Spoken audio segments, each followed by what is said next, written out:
For reasons her advisors cannot comprehend, Queen Talendia of Keonan has selected the player characters to be Keonan's representatives at a multinational conference of how to deal with the Whispering Tyrant. Let's see how the players do.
Welcome back, everyone. This is episode 3 of SPORE WAR Actual Play for Dungeon Scrawlers.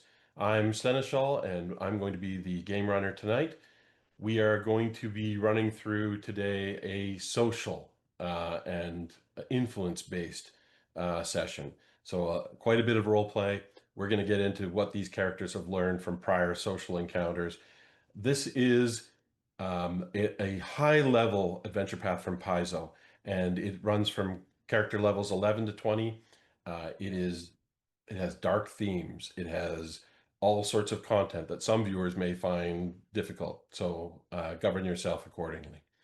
We will end up today with, I think, some very different approaches to this challenge. Before we get started, I'd like to thank our dice partners. We have Norse Foundry, who create metal dice, gemstone dice, and bone dice. Add some heft to your roll. They're fantastic. Check them out at the links below. No less than that, Phoenix Dice, rising from the ashes with recycled plastic dice that you can feel good about, with inclusions that make them interesting, make a real impression at the table as well, and you can feel good about playing with them. Also, check them out at the links below. Fantastic. I'd also like to thank many of the authors of special tools that we use, and that includes Paizo, of course. They do great adventure path material. Tom Kartos for maps and assets. I use Dungeon Draft, Roll20, Archives of Nethys as well, of course. And a special thanks to Dungeon Scrawlers for allowing me the opportunity to host this game on their channel. And most important of all, I'd like to thank our talented cast of players, and I'm going to ask you to introduce yourselves now. Hello everyone. My name is Gwendolyn, and I'll be playing the lovely Ivarin Briella Sparkburn. She is a wizard of extraordinary capabilities, as we continue to find out after every session. She's not just some podunk from far away. And if you want to ever talk about RPGs or anything like that, the best place to contact me is on Instagram at Coven Gwen. Coven Gwen is if you want to talk about any role-playing stuff, if you want to talk about character concepts, any new TTRPGs that are out there right now, I'd be more than happy to. But Excited to be here. Excited to roll nat 20s nonstop the whole night. Calling it here. I look forward to it. Well, hey there, I'm Par. I've streamed and played in TTRPG campaigns for the last 6 years or so. Today, I'm playing JD Orfelivel, who is not a wizard despite the robe I'm wearing. He is instead a full-blooded elf monk. I don't know, I always add the full-blooded part, but I like it. And he is empowered by alcohol and spirits, the very spirits that live within alcohol. Very powerful. And the fact that he still has all of his blood on the inside of his body perhaps indicates I'm not doing my job well enough. I don't know. I'd say you're doing it just fine. It has ended up outside his body a lot. It's a lot of times. A lot of times. Hi, I'm Lex. You can find me on, well, you can find me on my card at LexArts with 2 X's, and that'll tell you where to find me everywhere else. I illustrate, I play games, and today I'm playing Banda Daria, the Dromar, Elfin Dromar, Ranger, and problem. Definite problem. This is going to go great. Yeah, it's fine. You're putting him in a diplomatic situation. It's going to be great. What could possibly go wrong? So you have wood to knock on, right? No. No? No. All right. Anyway, my name is Skye. Hi, I'm an aspiring voice actor as well as a bartender. And I will be playing Varen Ilan, the Ivaran fetchling thaumaturge that will always value books higher than other things in some occasions, as well as like the weird things that you find in ruins that a lot of people tell you not to touch. Yeah, they like those things. With that said, you can find me on Blue Sky at Words from the Sky with an E at the end, .bluesky.social. And I am looking forward to seeing how this very tense dialogue is going to potentially go. Hi, I'm Stephen Merlino. I'm a fantasy writer and one of the founders of Dungeon Scrawlers. In this particular campaign, I'm playing Dwarven champion he's not looking forward to this because he's got a very low charisma and he knows he can use some of his other strengths to persuade in this, but he's a bit nervous. So yeah, that's how he's entering this particular portion of the campaign. Excellent. Thank you all. I also want to thank Jason Collins, our producer and behind the scenes editor. I would not be able to do this without you, Jason Collins. Again, I'm Seneschal, and I'll be the game runner for tonight and for the series. All right. Let's get back to where we left off. The player characters, the Guardians of Greengold, have been tasked with a very simple chore of persuading multiple nations to join with Keonan in combating and defending against and combating the Whispering Tyrant, Tar Bafalan. So that's an easy job for experienced diplomats with extensive knowledge of the neighboring nations on the shores of Lake Encarten and all of their possible emissaries. That's not who the player characters are. But you were chosen for a reason, and the reason you were chosen is because Keonan has a history of xenophobia and isolationism. And by bringing emissaries on behalf of Keonan who represent a broader spectrum of those who reside in and value and defend Keonan, the Guardians of Greengold are hoped to have a better chance of persuading emissaries from other nations to join against a common threat than some elderly statescraft wielding elf who may not be as relatable to other nations. There's a method to the Queen's madness, but it's not popular with everyone. You've recently been rewarded with an amazing estate, the Valthorn estate which belonged to one of your previous adversaries, has been gifted to you as a group by the Queen as part of the reward for defending Green Gold in the Battle of Lantana Beach. You've rushed back to Green Gold, taken possession of this estate with very little time. Now, less than a week until emissaries start arriving. And with you is the Queen's cousin. So Dalamian, who has now been promoted to the Queen's Guard, is there with you to help you as best she can to secure the necessary intelligence that you need about the emissaries, to help brief you on what the objectives are. And she hands you a letter from the Queen. She's somehow gotten there ahead of you.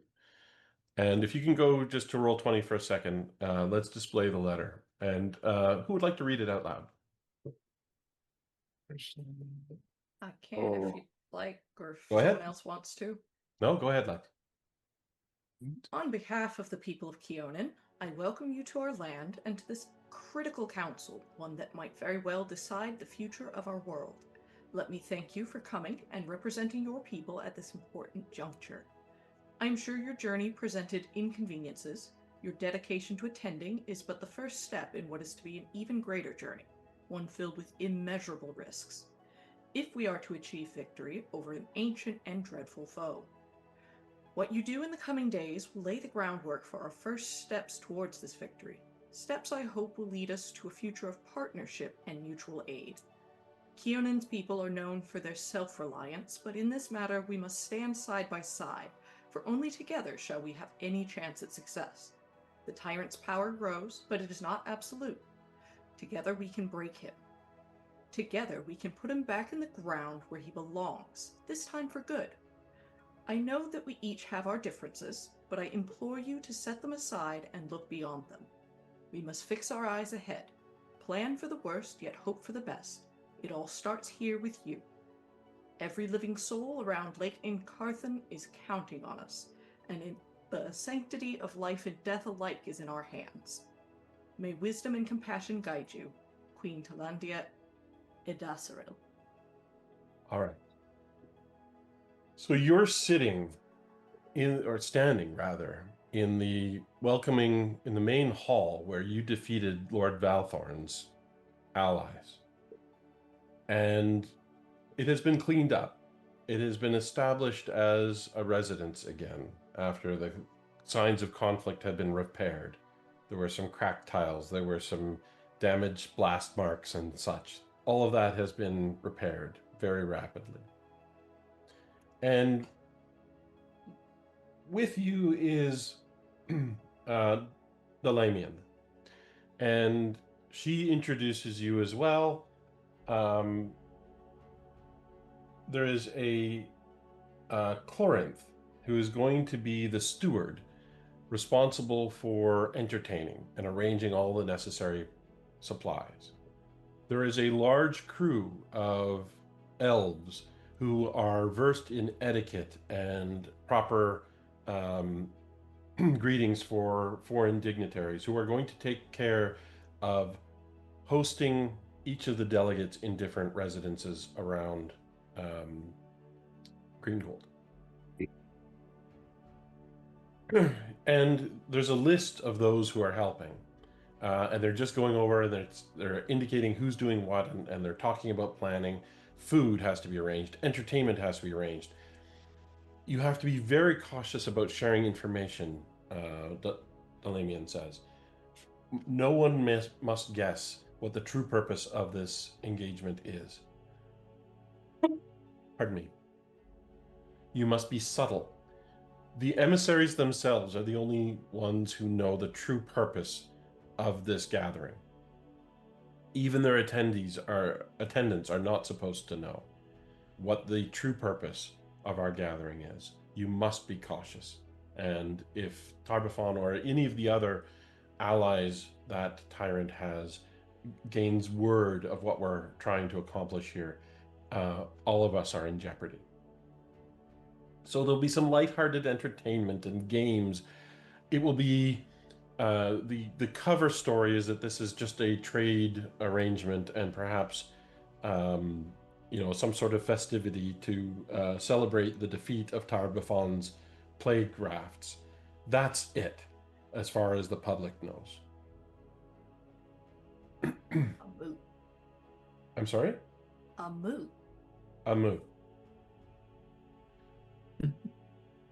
So the letter that you've just been provided has been sent to all of the emissaries who are invited, and we have a sense as to who is going to be coming, but we don't know for sure. There have been some preliminary reports, and so I'm going to brief you on each of the attendees that we expect. There may be replacements. We may be wrong on some of these, but at least with the RSVPs, we've got a sense. The Multhune delegate is likely to be General Lord Walder Rescott, and a very experienced military commander, naval commander. And Lord Walder Rescott is the big challenge there is that Nermathus is a breakaway province of Multhune, now an independent nation, and they're currently at war. Yeah, I lived in Nermathus for quite a few years. That's where I was a deputy. Yeah. It's a lot of problems being brought in by the Multhune. I don't know if I'm best to speak to him. Not that he'd recognize me, but I'm worried about my own Yes, bias. I understand. They've at least both agreed to come, knowing the other is coming. That is a very positive sign. But they're likely to be difficult about this. That is going to be one of the most serious challenges we face. Someone needs to speak to the general and try to at least persuade them to set aside their differences for a short period of time while there's a greater existential threat for all of us. Aromina might be the negotiator on behalf of Nermathus, and we don't know much about her. From Ustalav, we don't know. It will be one of the counts, most likely, or some other diplomat. We don't know for sure. It is unlikely that they will assist us. Probably not. For the Knights of the Last Wall, they're almost certain to help. Their grudge and their constant vigilance against the Whispering Tyrant is legendary. I think we can count on their help. We got one of the knights coming here? Likely one of their commanders, yes. Where do they base themselves now that they are in exile? Nermathus assists them quite extensively. Oh, so That's no. But no the answer wonder. is I don't know for sure. Okay. Okay. Yeah, I think Nermathus is a natural for me. They fight for their own freedom, and that's what that's one of the most important things to Catifus is freedom. Yes. And so I got a lot I can relate to them. And then the Rasmiran delegate, I believe it's going to be Alzarius, which is a disappointment. Not a very serious character. Oh, what? Who? Hmm. Rasmiran. The Rasmirans, they were once a turbulent river Princes kingdom. or something? But they have a god king now. Apparently, the rumor is he passed the test of the Starstone in Absalom and was ascended to godhood and took over rulership of Rasmira. Oh, Sounds fake. Or Rasmir. who's? Yeah, okay. What And color is he? Oh, sorry. So he's a priest of Rasmir, 12th step, mask. 12 steps. They Oh. have this very arcane hierarchy within the Rasmiri church. Huh. Well, if it's a church They that don't you're dealing expect with, this. and They have these faith barges that trundle about in the lake, and they're little more than pirates, if I'm being honest. Oh, are that's- they fanatical in any way as far as their god king is concerned? Yes, extremely. Okay, don't that bring up case. the... But they have suffered under the Whispering Tyrant. So I think they might be willing to help. It's about approaching them the right way and not insulting them. I Do think that I might be able to work on that a little bit. Yeah, That's Excellent. good. That's good. you're a big fan Stroke of. their ego a little bit. Okay, good. I think ego's a big deal on this whole mission. Got to do a lot of praise and a lot of diffusing there. And then It's a difficult assignment. I don't envy you, but I will help as best I can. It's appreciated. In terms of the plans, they're here for 5 days. That's what the invitation says. So basically what the Queen had in mind is an opening ceremony and a presentation of the objective and the actual document that they're being asked to sign. It's a difficult ask, and I don't think there's any likelihood we'll get all of the invitees to agree to all of the terms, but as far as you can get down the list as you can is the objective. The more we can get agreement on, the better we'll all fare. Yeah, go ahead.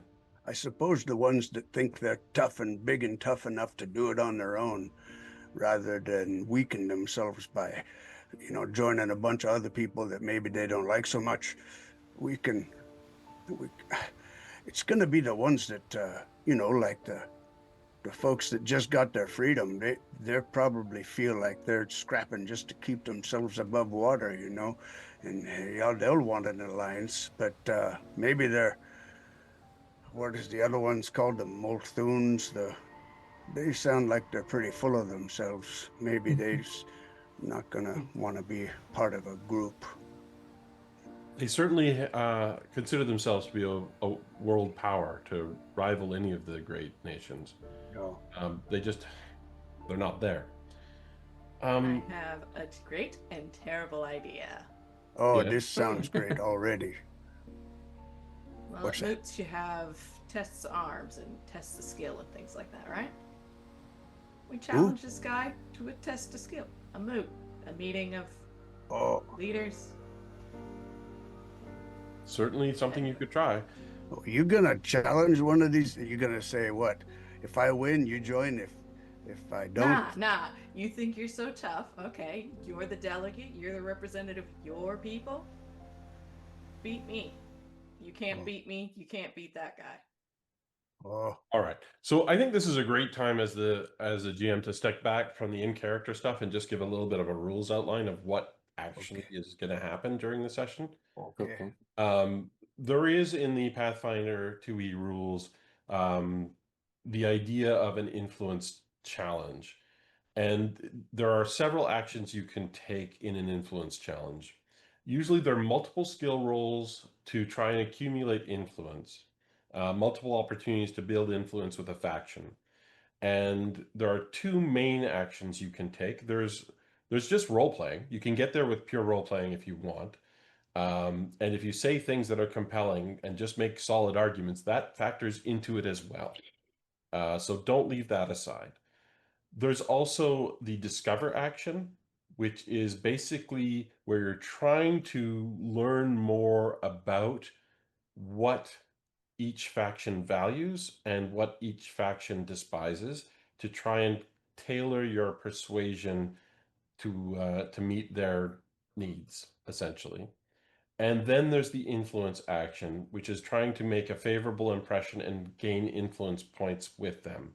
Critical failure can actually result in loss of influence points, as can triggering anything that's anathema to the particular faction. So, trying to persuade a religious group that their religion is wrong is maybe not the best approach to take, and you don't get a roll. It's just Come on. It works in lose real influence. life, you know? So perfectly every time.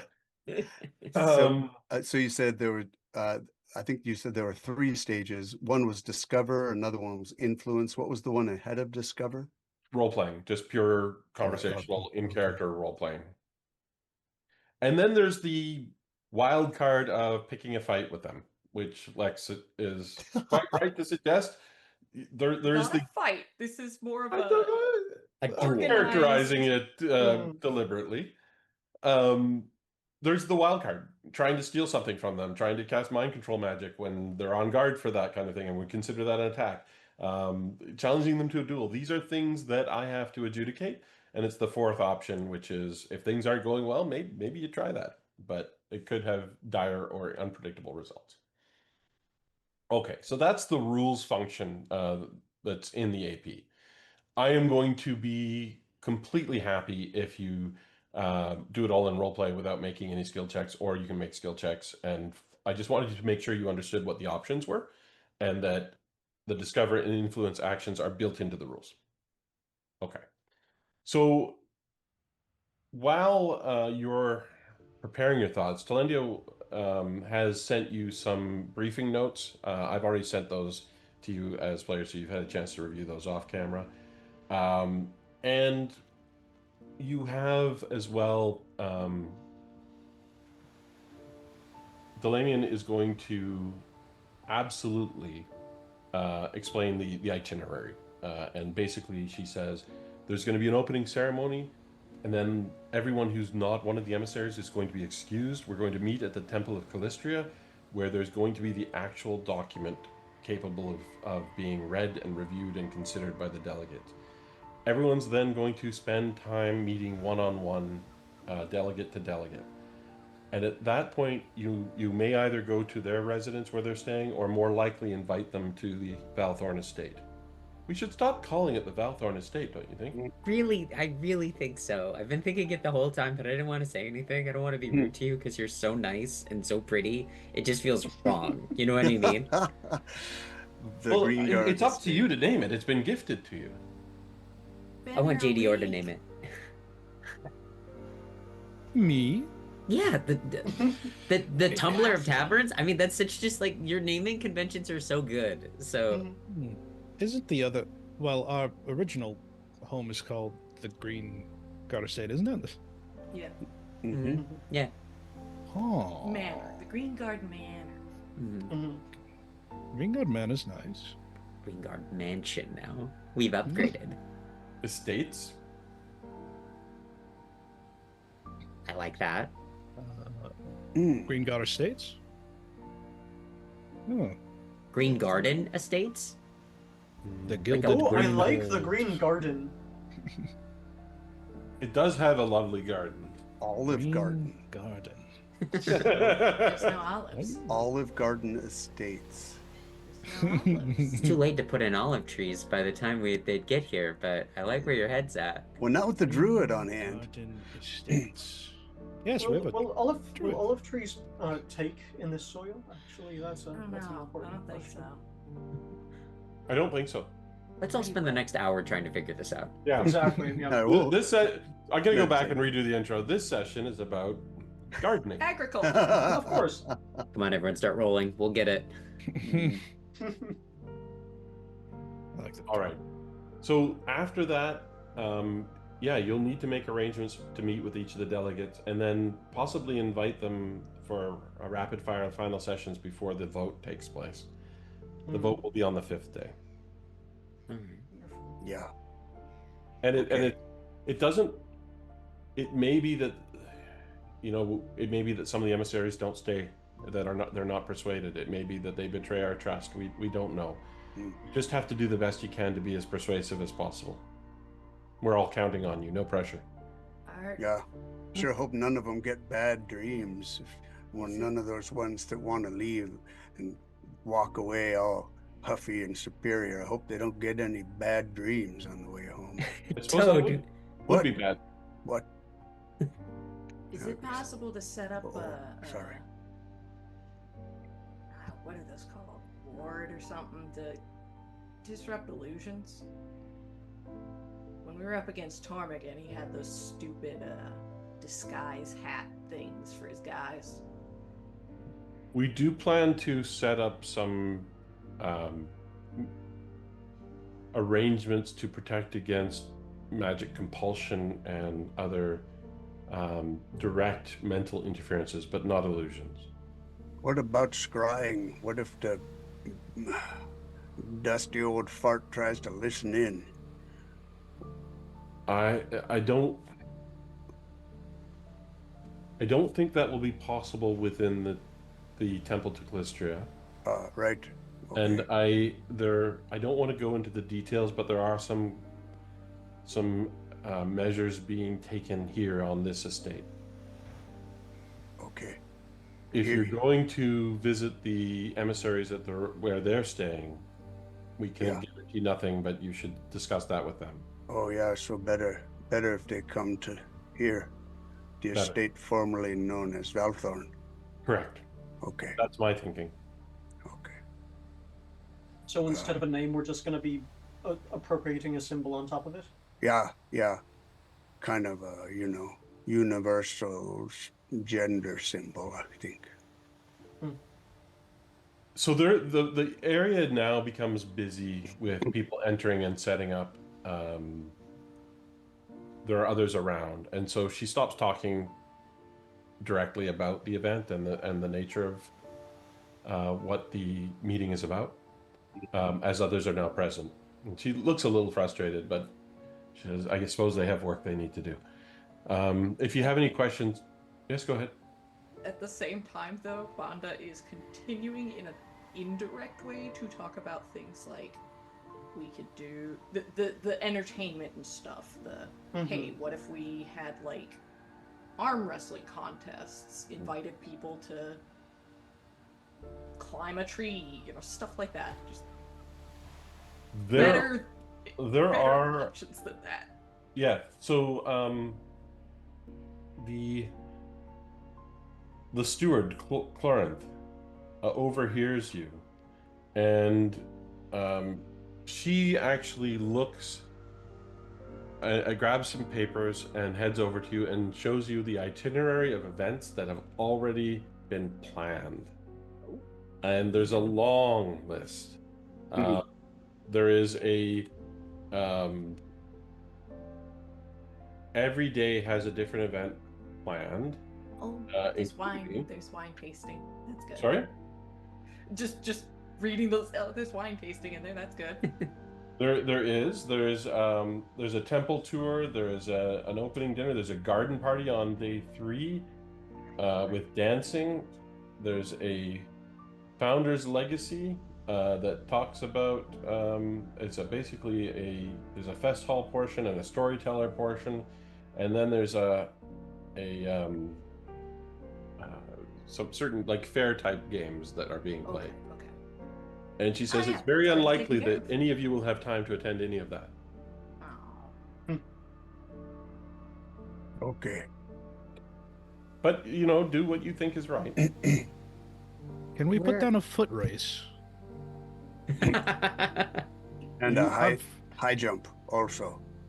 I have High no jump. problem. She has no problem with any of you adding your own suggestions to the events. Yeah, okay. We could do a spirit tasting over at JDR's Tavern Yeah. as a Yes. small bit of a social event. Yes, I've been working on Varen's vintage. Varen's vintage. That's great. See, this is why I said you That's should the come up with a name. name. That's so good. Well, I'm honored. All right. Give me a second here. Where are you two going to stay? The queen, like where are you gonna be at? And your guard, your ward, that you're protecting in town. Do you all need a place to stay? You're talking to Yeah, Delaney. Delaney. Deliman? she says, I took the liberty of taking a room in this estate. I hope I wasn't overreaching. I Oh, wanted that's to invite good. you. Good. Yeah, we That's wanted good. you to be here. Yeah. I felt it important that a certain contingent of guards be here, present, and so I've made those arrangements. We Great will thinking. absolutely stay out of your way. No, take up all the space. Our house is right. We all feel pretty confident, right? We're welcome to stay Yes. at Olive House. No, not Olive House. Toad got in my head now. Olive Garden. Thank you. Absolutely no problem. Welcome to you're stay not wherever Olive you want on That's Olive it Garden. either. When you're Breakfast is at here, 8 your a.m. family. I want you to know that Breakfast is 8, tea at 10, lunch at 12. I'll see you all later. You have a great.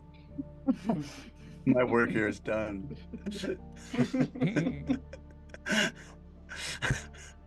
If you need anything, ask Briella. I gotta remember not to walk around in my boxers when I'm on my way to the privy every night. That's the only thing. I'll maybe write a note for myself on the inside of my door. I'm pretty sure Gonna you have actually a read it in the bathroom. dark. Do I got my own? Wow. Do we? I'm gonna display. Are you able to see Clorinth on screen? Whoa, Yes. Corinth. She looks mean. Mm-hmm. She's That's a a Very little. stern. That's a She's mean a little girl right there. taciturn. Yeah, mean. And then girl. I'm going Watch to out. show you Delamian again. Oh, Delamian's Oh, so yeah. nice. I What? like Delamian. She's just So wonderful. she's so a big wonderful. hug just waiting for you.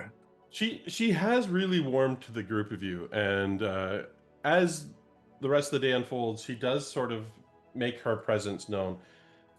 You see lots of other people coming and going. There are people who are preparing events. This becomes a hub of activity. You are aware as well that the Temple of Callistria is similarly busy with people there as well. There's that list of volunteers, and there is some security going on. People are checking to make sure that everyone who's there is supposed to be there. You can all make a perception check. Okay.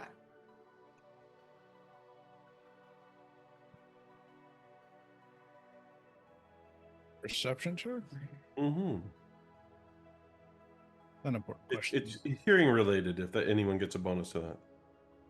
I do not. Oh. I didn't think it'd really apply, right? Once we start trying in earnest, that's when I'm going to start the nat 20s. Just kind of let me know when I need to yeah, turn yeah. that on, group. All right. Yeah, no, this is background stuff. It's fine. Save the Mhm. 20s for Mhm. later. I'm rolling with my left hand, not my right. I understand.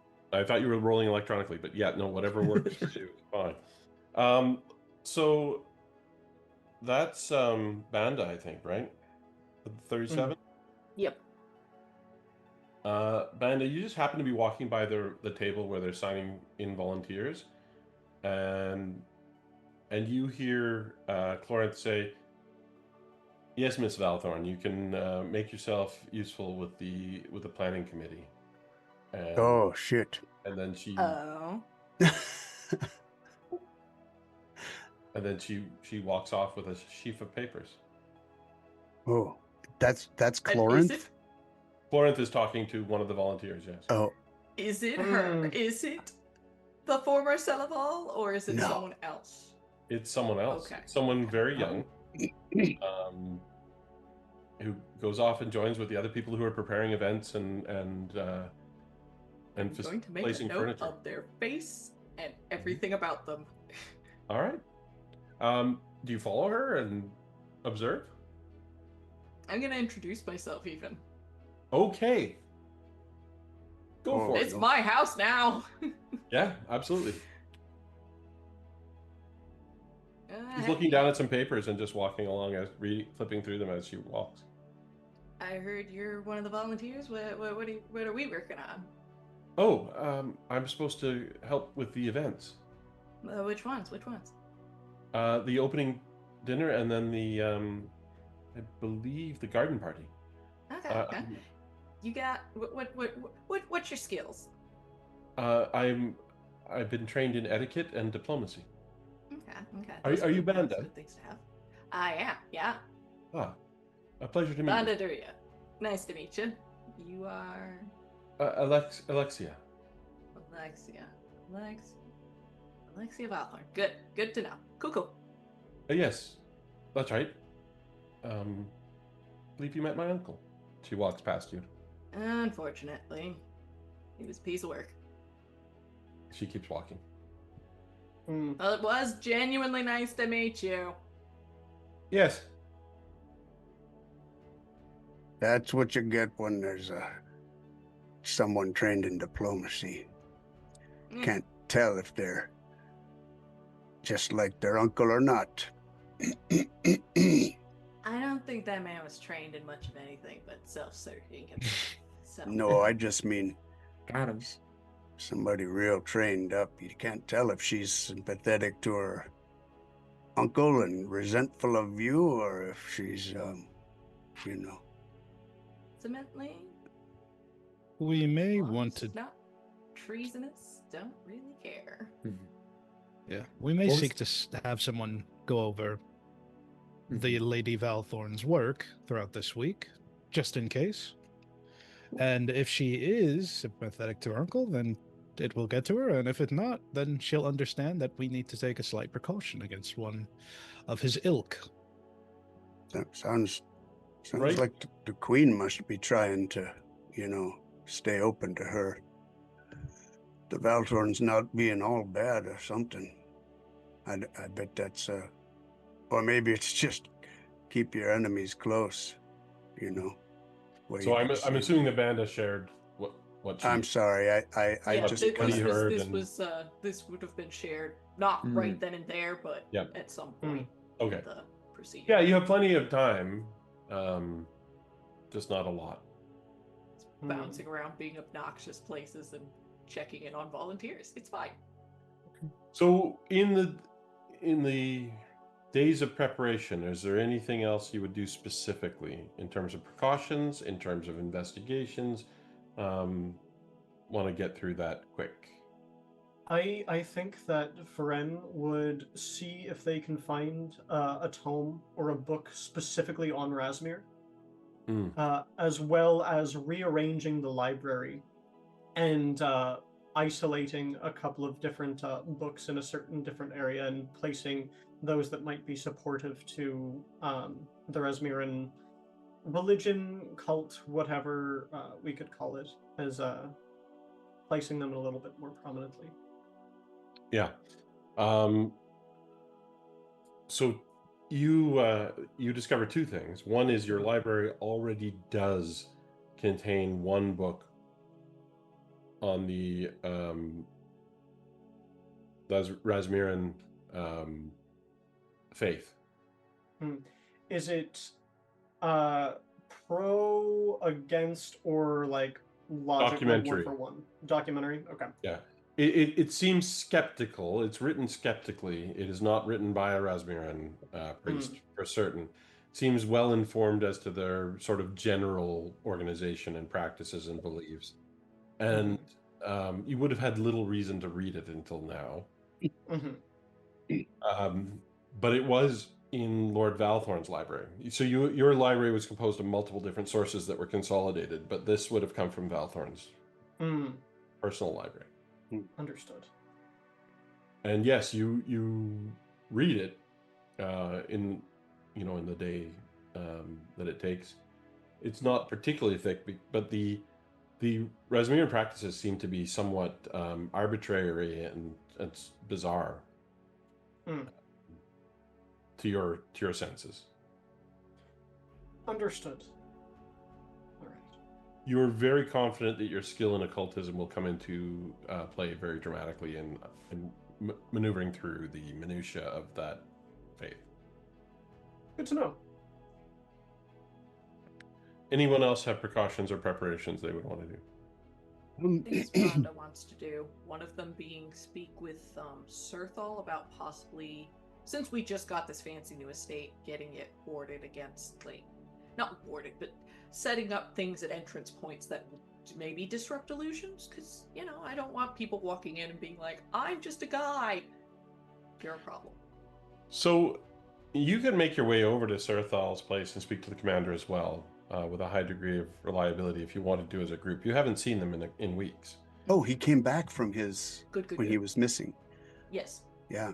We had sent him a message and hadn't had a chance to follow up. So Yeah. that'll be something to do. But the other thing was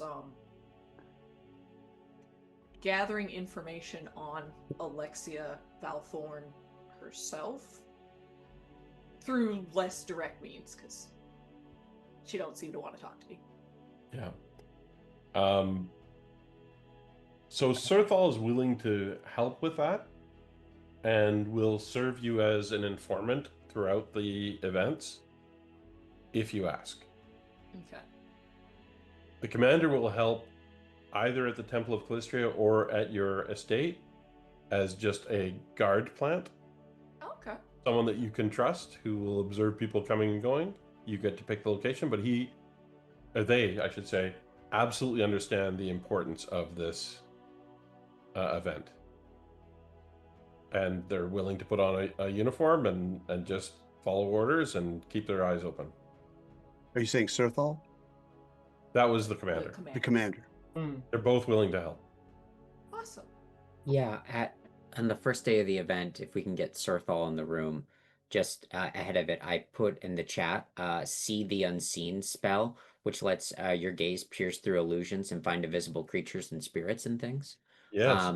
If I have a 5th level spell slot, I will cast that on Sirthal, so he can see through illusions for 8 hours. Absolutely. Nice. Or So Sirthal was not planning on being Or not present. Sirthal, the commander. Right.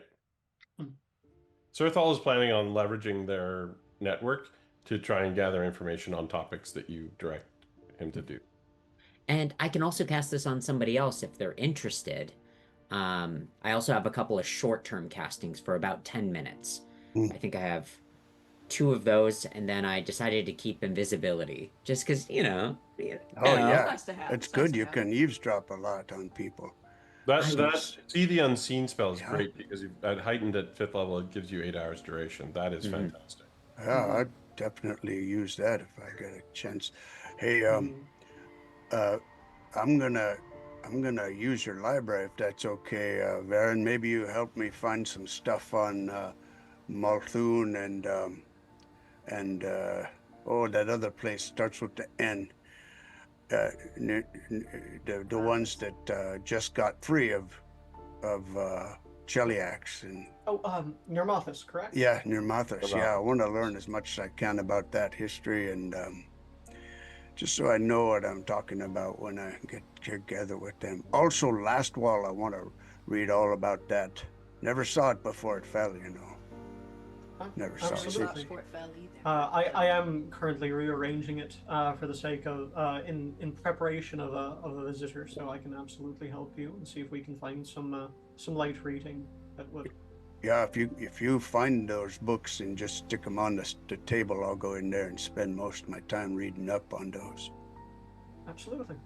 Great, that's great. There's something strange that happens as this event approaches that you're not used to. You're used to being welcomed by the citizens of Greengold, but you have relatively important people treating you as if you are personages of great importance, because in fact, now you are. Don't let that go to your head, Banda. Briala, don't let that go to your head. Remember, you're just you. We all gotta stay humble. Mm-hmm. I Yeah, yeah. want this to be yeah, over oh, so they leave I my see house that and one stuff. Looking really at me. resonates with you. Yeah. Yeah, don't want to be that person. All of a sudden start treating waiters bad and stuff like that. No. Did I ever no, do no. that? Okay. If you do, I'm gonna give you a little tap on the side of the head just to. If I do a little more than a tap, cave that guy's head in, because that ain't me. Oh, okay. Doppelganger. Not an educational tap, then Nah. Corrective. a full-on corrective. corrective readjustment tap. Yeah. Yeah. What is that? Percussive maintenance? Oh no. That's reconstruction. That's for items. You're thinking percussive education. Oh yeah. Oh, God. I don't know that instrument. Lobotomy? I've never heard of that instrument. I think I have a few books on that. I think they were specifically in Valthorn's library. Yes. God. You play it with a pick and a mallet. That's not a game I want to play. I don't No. think half of the people that play that game are interested in playing it. No, Yeah, exactly one half. exactly half. Yeah, exactly. Yeah. All right. Okay, good. I'm getting ready for this. I'm excited for it now. JDR, any prep? I believe we're doing Yeah, so we're making sure that everything's nice for the guests. They're staying at separate locations, right? Yeah, they are. Mm. They're each being allowed to set up their own place with their attendants and guards. Okay, so if we're doing like a meeting room thing, I think JD would want to make it like a basically put a little more like accommodation in there, just for like really know what their favorite things about them, like favorite color, favorite Favorite food, favorite flower, drink. favorite food, favorite drink. Yeah, and if we just have like one meeting room for that, Mm. literally wants to in this week hammer out like, okay, so if this is who's coming to meet in this room, we set it up this way, get a little team centered around that, and then just switch off whatever accommodations I want to make for whoever is coming through, just swap it out for whoever's showing up. So you're setting up some code phrases of various sorts? Yeah, just to be like, this is General Rusket, and so if I say Rusket, everybody starts switching things out, so it's all Rusket's accommodations, what he likes, everything. Understood. Okay. So you're told, Delamian again, the day before takes you to the temple and shows you how the main hall has been converted. And one of the things that you have a chance to preview is the oath of secrecy that all the attendants are, all the attendees are being asked to sign. So on the map, you can see on the left-hand side, the council hall has been set up with The tables and things. with the tables for each of the delegations, and the far left is where the Keonan table where you'll be seated. You'll note there are 4 chairs there on the map. Let's say there are actually one for each of you. Okay. 'Cause I was gonna say, I don't mind not being at the table. Delamian asks if you want her seated there with you, or to be one of the 2 guards standing there on either side, or how you would like that to be handled. I think she should sit with us. I think it makes a statement, if nothing else. Mm-hmm. Okay. I think And having Delamian stand would be a strange power dynamic that could send the wrong message.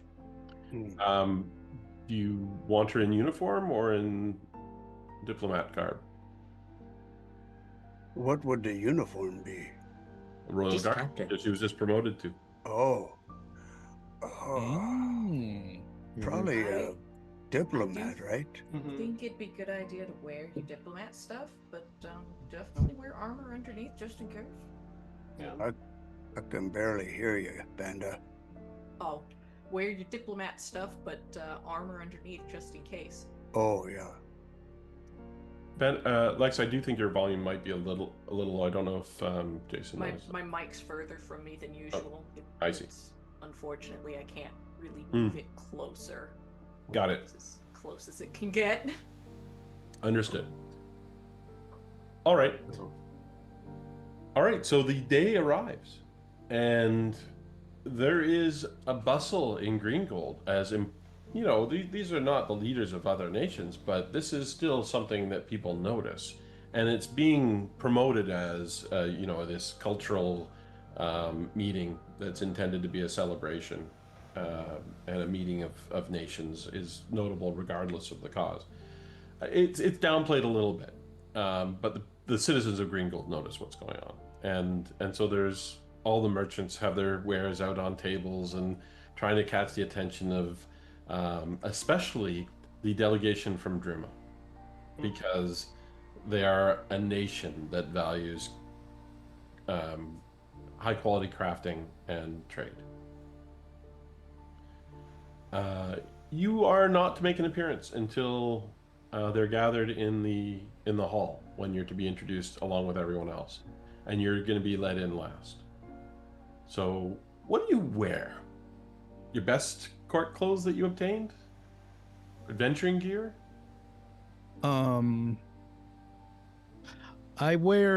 think JDR wears, it goes back to the same shop, wears something that looks a little better than what he wore for the Queen. Okay. What are the delegates wearing? Any of them, like the knight from Last Wall, is that person in full armor, or He's wearing full plate mail. that's what Toad's wearing too then? But it All looks nice. He dresses it up with a scarf or something. All right. Who else is wearing adventuring or wizardly garb? Convis in armor. Yep.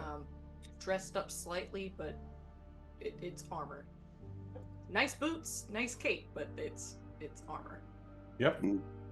I think Yeah. that Varen would be wearing like very nice, like almost like researcher, like royal researcher style clothing. So like a lot of drapes, like maybe like carries a tome on one arm or something like that. So similar, but in reality, it's just the custom made clothing that they requested from the queen. Okay. As Yeah. you walk in, you are introduced. And Delamian says, and on behalf of Keonan, we welcome the heroes of Greengold. Bantha, Toad, Beren, Briala, and Jadior. All brave adventurers, diverse background, who have set aside all interests except what benefits their friends and new families in Greengold, their newfound home in Keonan. Well, I guess it's not newfound anymore, but that's the introduction. It emphasizes the fact that you're not all elves. And you're led with some ceremony to the table, and you're given your seats. And there's respectful nods from some of the attendees. You can tell that they've heard of you. This is not something where anyone is giving any kind of indication that they're surprised by your representation of Keonan. It appears to have been communicated in advance.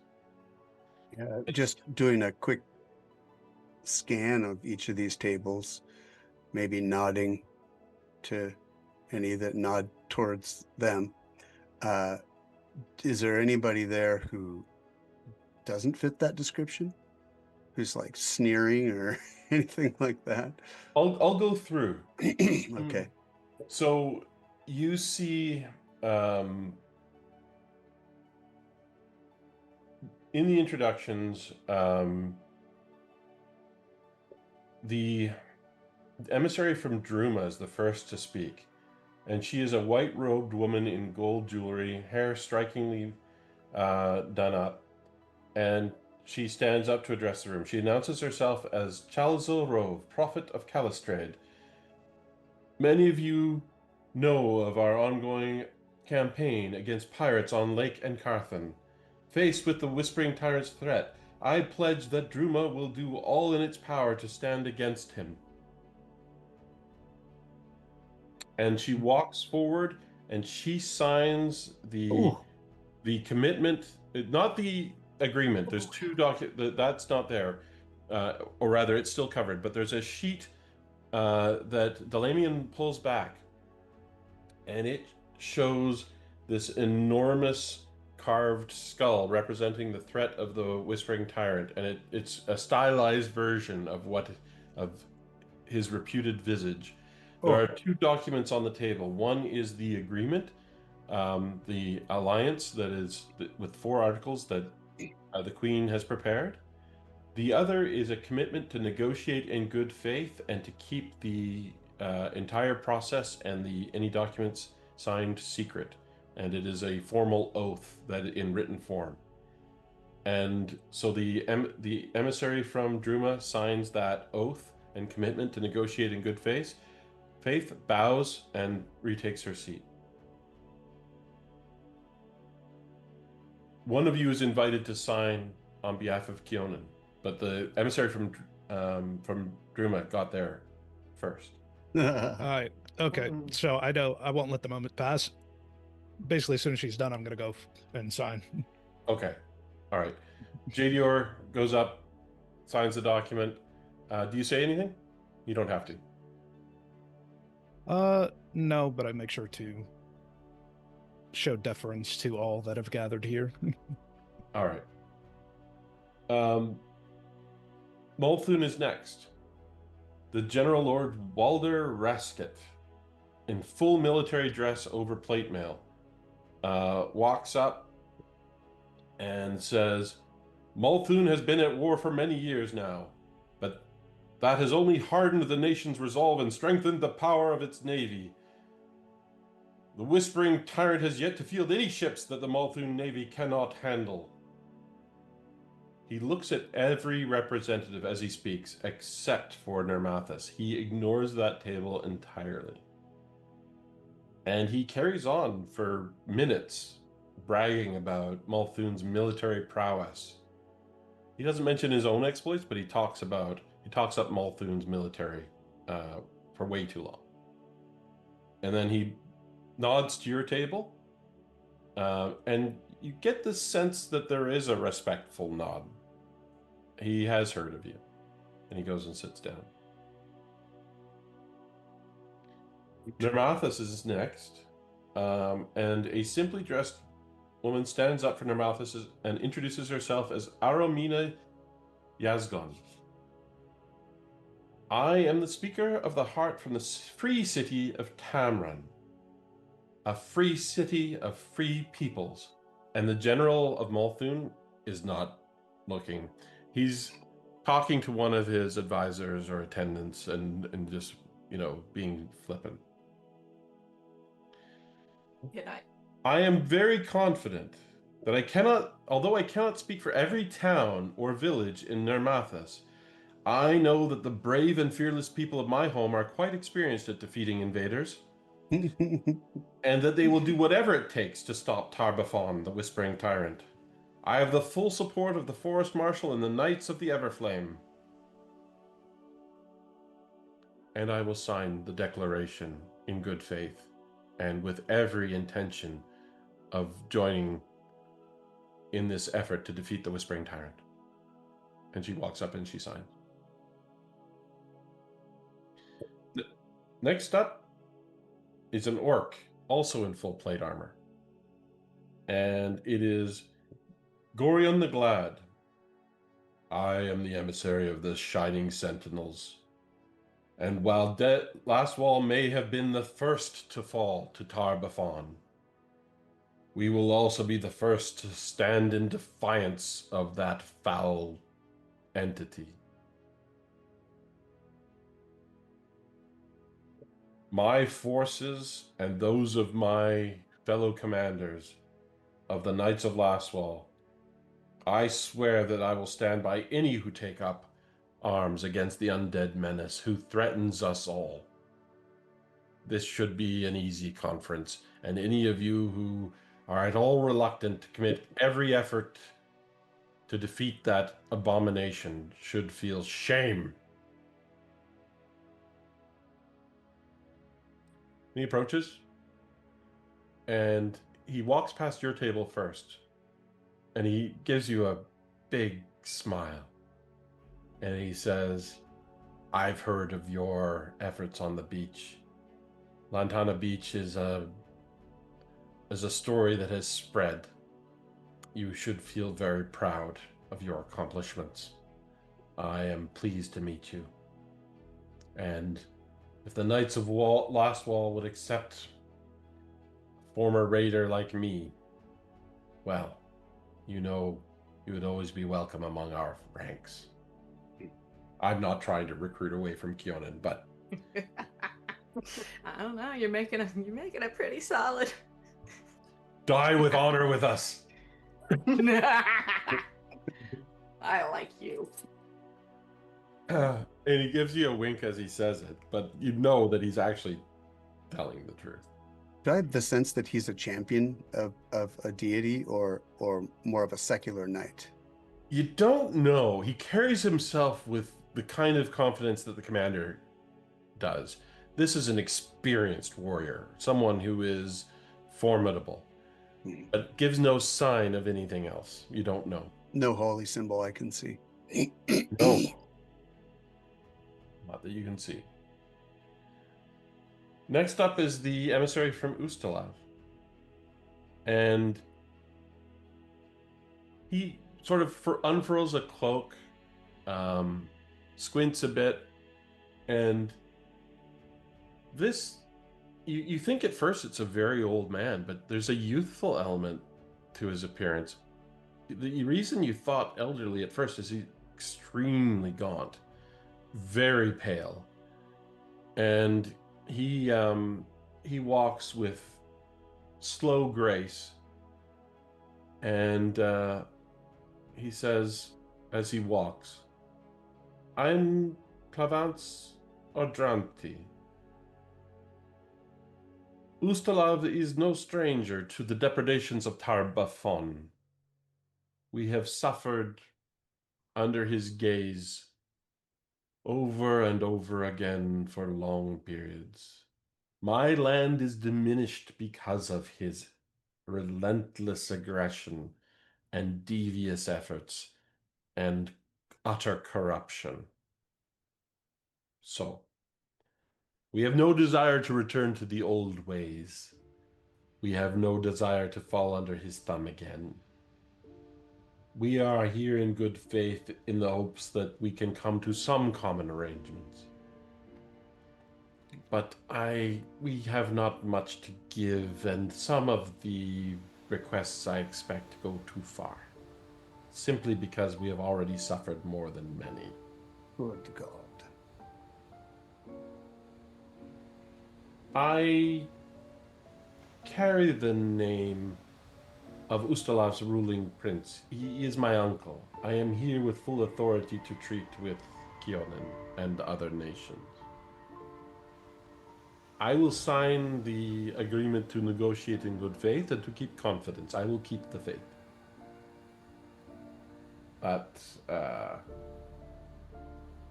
you have your work cut out for you.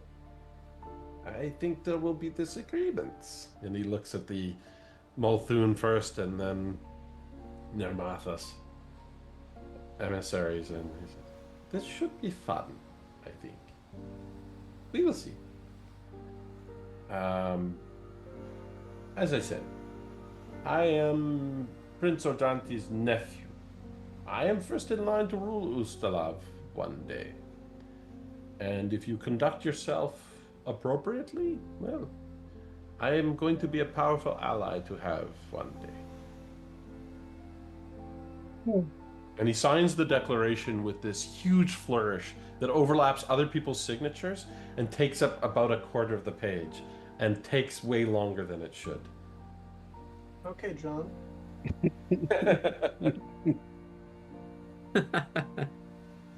And next is Razmiran. And you had noticed this emissary when they came in because they are holding a stick with a mask in front of their face.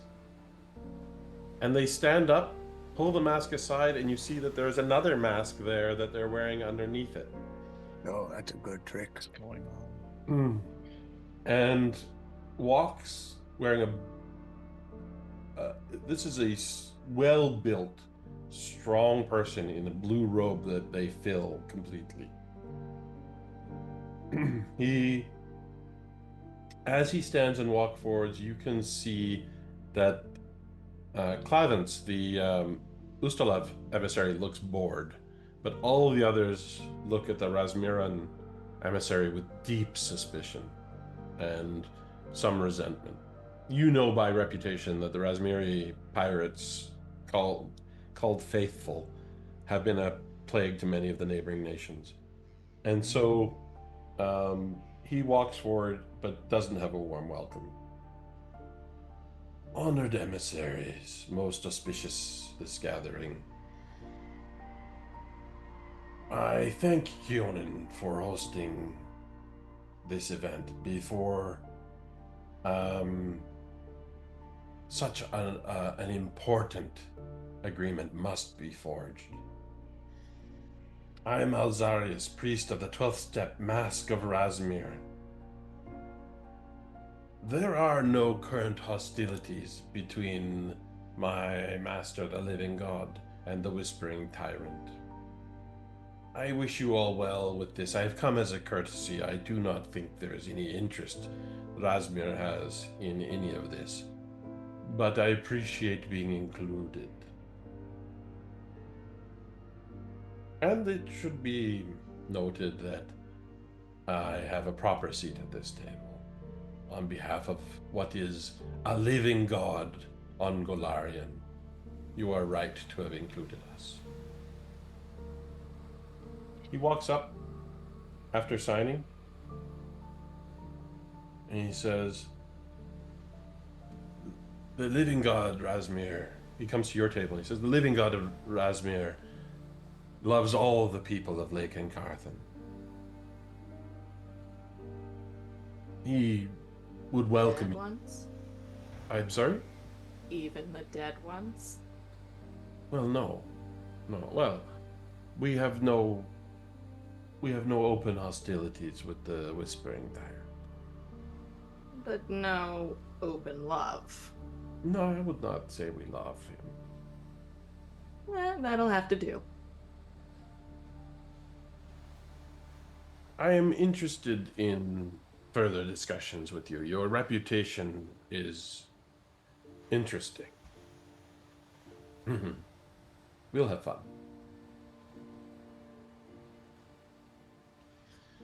Those are the introductions. And there's very little more that happens. The Lemian does talk about the itinerary that you've already been told about, and says they'll each be guided to the residence that's been assigned to their use, and then they busy themselves with getting ready for that, and they vacate the chamber, leaving you alone with the Lemian.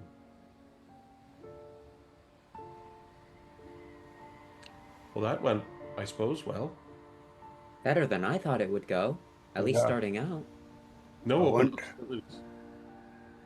Oh, Sorry, Toad, you were going to say? I was just gonna say, you know, we could spend a lot of time trying to get certain people to change their minds, or we could just blow them off all from the beginning and just, you know, nod our heads and smile and say, okay, well, yeah, you don't need us. Go on. Go away, Ustalov. You're obviously a complete prick. So nobody wants to work with you anyway. And, you know, and spend our time trying for the others. Maybe also this Razmiran people. Both of them say, this is going to be interesting. Well, fuck off, I say. Just focus on the ones that we got. Toad. What? I know. I feel the same way you do. But the Queen invited them all for a reason. There are not many nations that border Lake Encarthan that really can be counted on. But we all need to at least make the effort to recruit all of them, because the more we recruit, the less bloodshed there is for Kionan and Nermathus. If the Razmiri can be persuaded to help, if even the Multhun can be persuaded to help, I think can be persuaded to help, but if all of the ones that are nasty are excluded from participation, we're left alone with Nermathus. I don't see. I think Multhuns. I think we can get Multhun. I don't know if we. I don't know. I won't be talking to the Razmiri or the what's that Nope. other oh, Ustalav. don't worry. But I think don't I'm want going to have them a bit of fun. Yeah, okay. I'm glad you see it that way. If you're worried All about that I it, ask, Toad, is that you don't don't write them off so alienated quick. the ones that the Queen has seen fit to invite. I won't torpedo. Is that a word?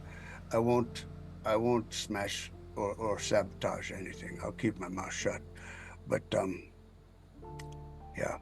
I'm not about to move to any of those places. No, I know that.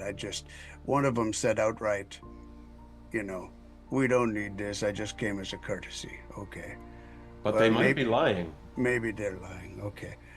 Maybe that's just their posture. Maybe they're trying to make everyone think, oh, wow, they must Circle be really back around, Toad, to powerful. ego. Ego. Yeah. Oh, you're so powerful. That's why we need you. Everybody's been talking. We really want to have you kick everyone. And we can surely help you a little bit. Oh, with our puny little selves. But even having justice, we could be cannon fodder, and then you could do all the real work. Yeah. Oh, I get it. Okay. All right. I gotta get my attitude checked, maybe. Well, I think your attitude will work really well with some of them. Point me at those ones. Last Toad, you wall became... and Last wall Nermathus. and the Nermathian Nermatodes. I think the Nermathans, yes. Yeah. What You were you found the saying, most? Briella?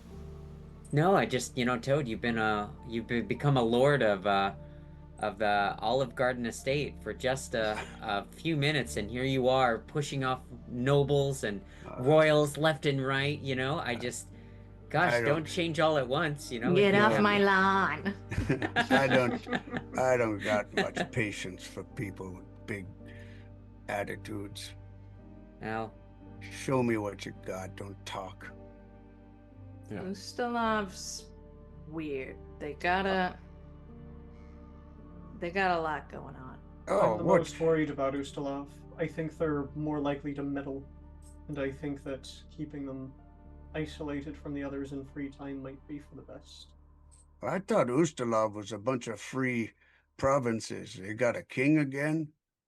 It used to be a series of free provinces. Oh, okay. Now it is a principality of counties because after the Whispering Tyrant was done with them, there was no surviving line of succession for any of the kingdoms. right. Okay, so well, funny to be like, I'm in line to rule someday, and it's like, you're not there, man. You're like 15th in line. He's like, but one day I will be. And so you Does know, anyone have any skill check they could make about the actual history of Ustalav? What kind of lore check would that be? society maybe. Yeah, I I got could- society. I'll do society. Yeah. Yeah. Good. I mean, come on, didn't that guy look like a vampire anyway? I mean, Hmm. Oh, looks I like he would just actually. I don't have a society, but could I make a roll to see if there was anything that was non-humanoid about him, or non-mortal, or non-alive, Yeah, just based on his strange constitution? Could I do esoteric or occultism for that? Out of I'm not curiosity? sure. I don't recall the scope of that. You'll have to Yeah. remind me. I would say- Occultism. I don't know that he did anything particularly occult, though. Yeah, he just it would looked be weird. it would be physiology, like micro stuff. You haven't had enough interaction with him to be sure. In Got fact, you could just wear a lot of makeup. Unless you know a lot about the fashion styles of Ustalav, Oh. it's just Hmm. you don't know. Yeah, it might be.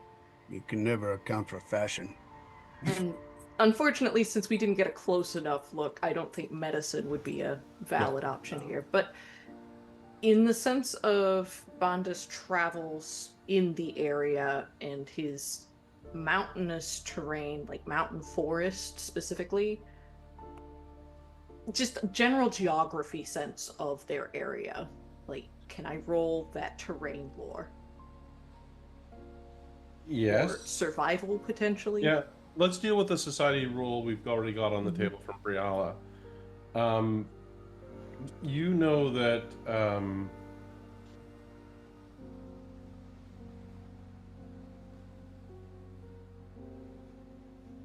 and we can get perception checks from your brief observation of him as well. I'll allow that as well.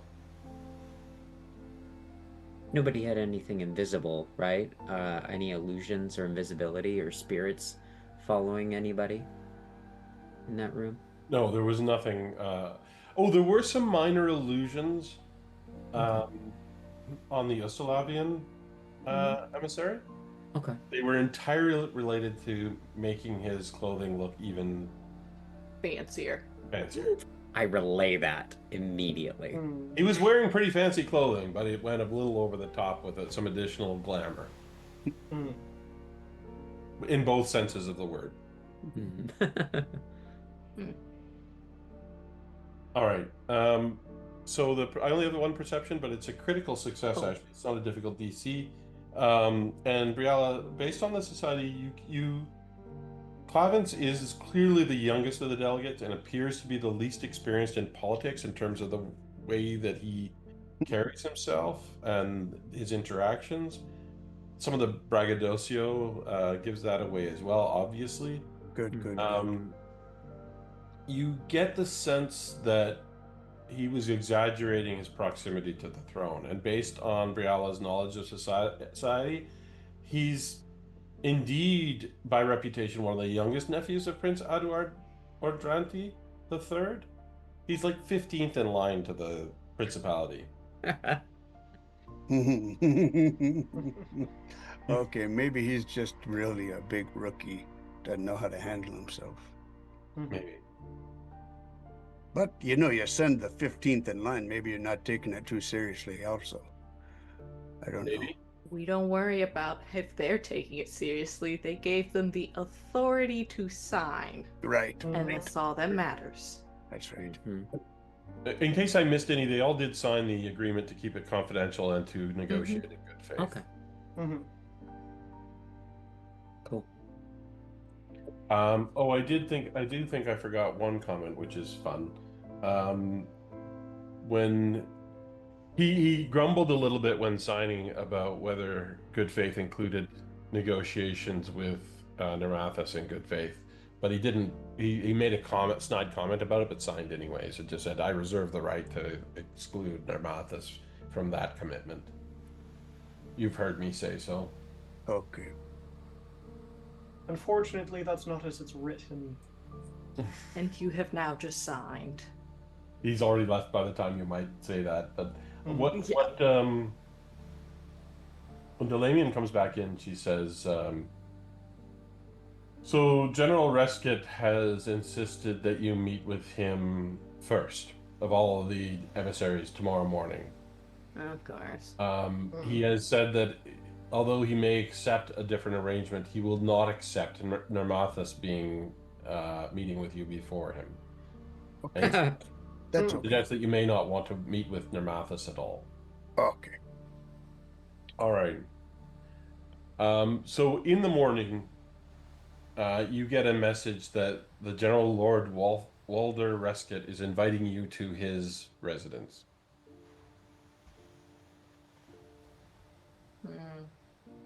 Okay. You can counter, but that's the message you receive. 10 a.m. sharp, it says. And our counter offer be an earlier time at our estate? Absolutely, you can. Oh, come on. We don't need to. Invite him for breakfast. We could potentially suggest, maybe another, like a neutral location, and like under the guise of it is like, oh, this is the most beautiful flower fields. You can never find such, quiet, or what's something that Multhune would enjoy, like maybe show them an armory. Or like a barracks. I or would like maybe a training not area. want to show them those things in case they steal ideas and/or weapons. There's also the fact that only 2 locations you know of are warded against scrying and other magics. And is Your- there a place in ours? No, it's no, the temple and The ours. temple at your place. So, as long as we have all the meetings in the same place, and we don't treat anyone differently, then I think that's reasonable. Okay. To have them all in the temple or at our place. Yeah. Probably the temple in this case for him, because he's, we don't want to look petty, but we'll just say there's only a couple places that are guaranteed free of scrying, and one's the temple, so we're going to have all of our...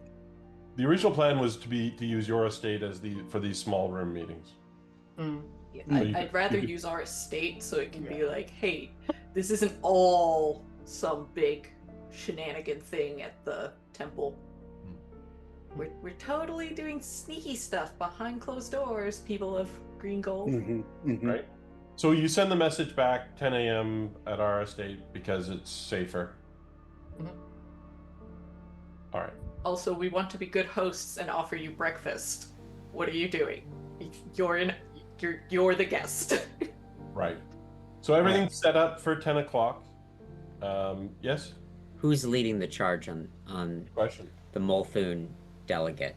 I think Toad should be maybe doing No. something on the other side of the city. Well, Toad can... All right, yeah, it might be a good Help with idea. food.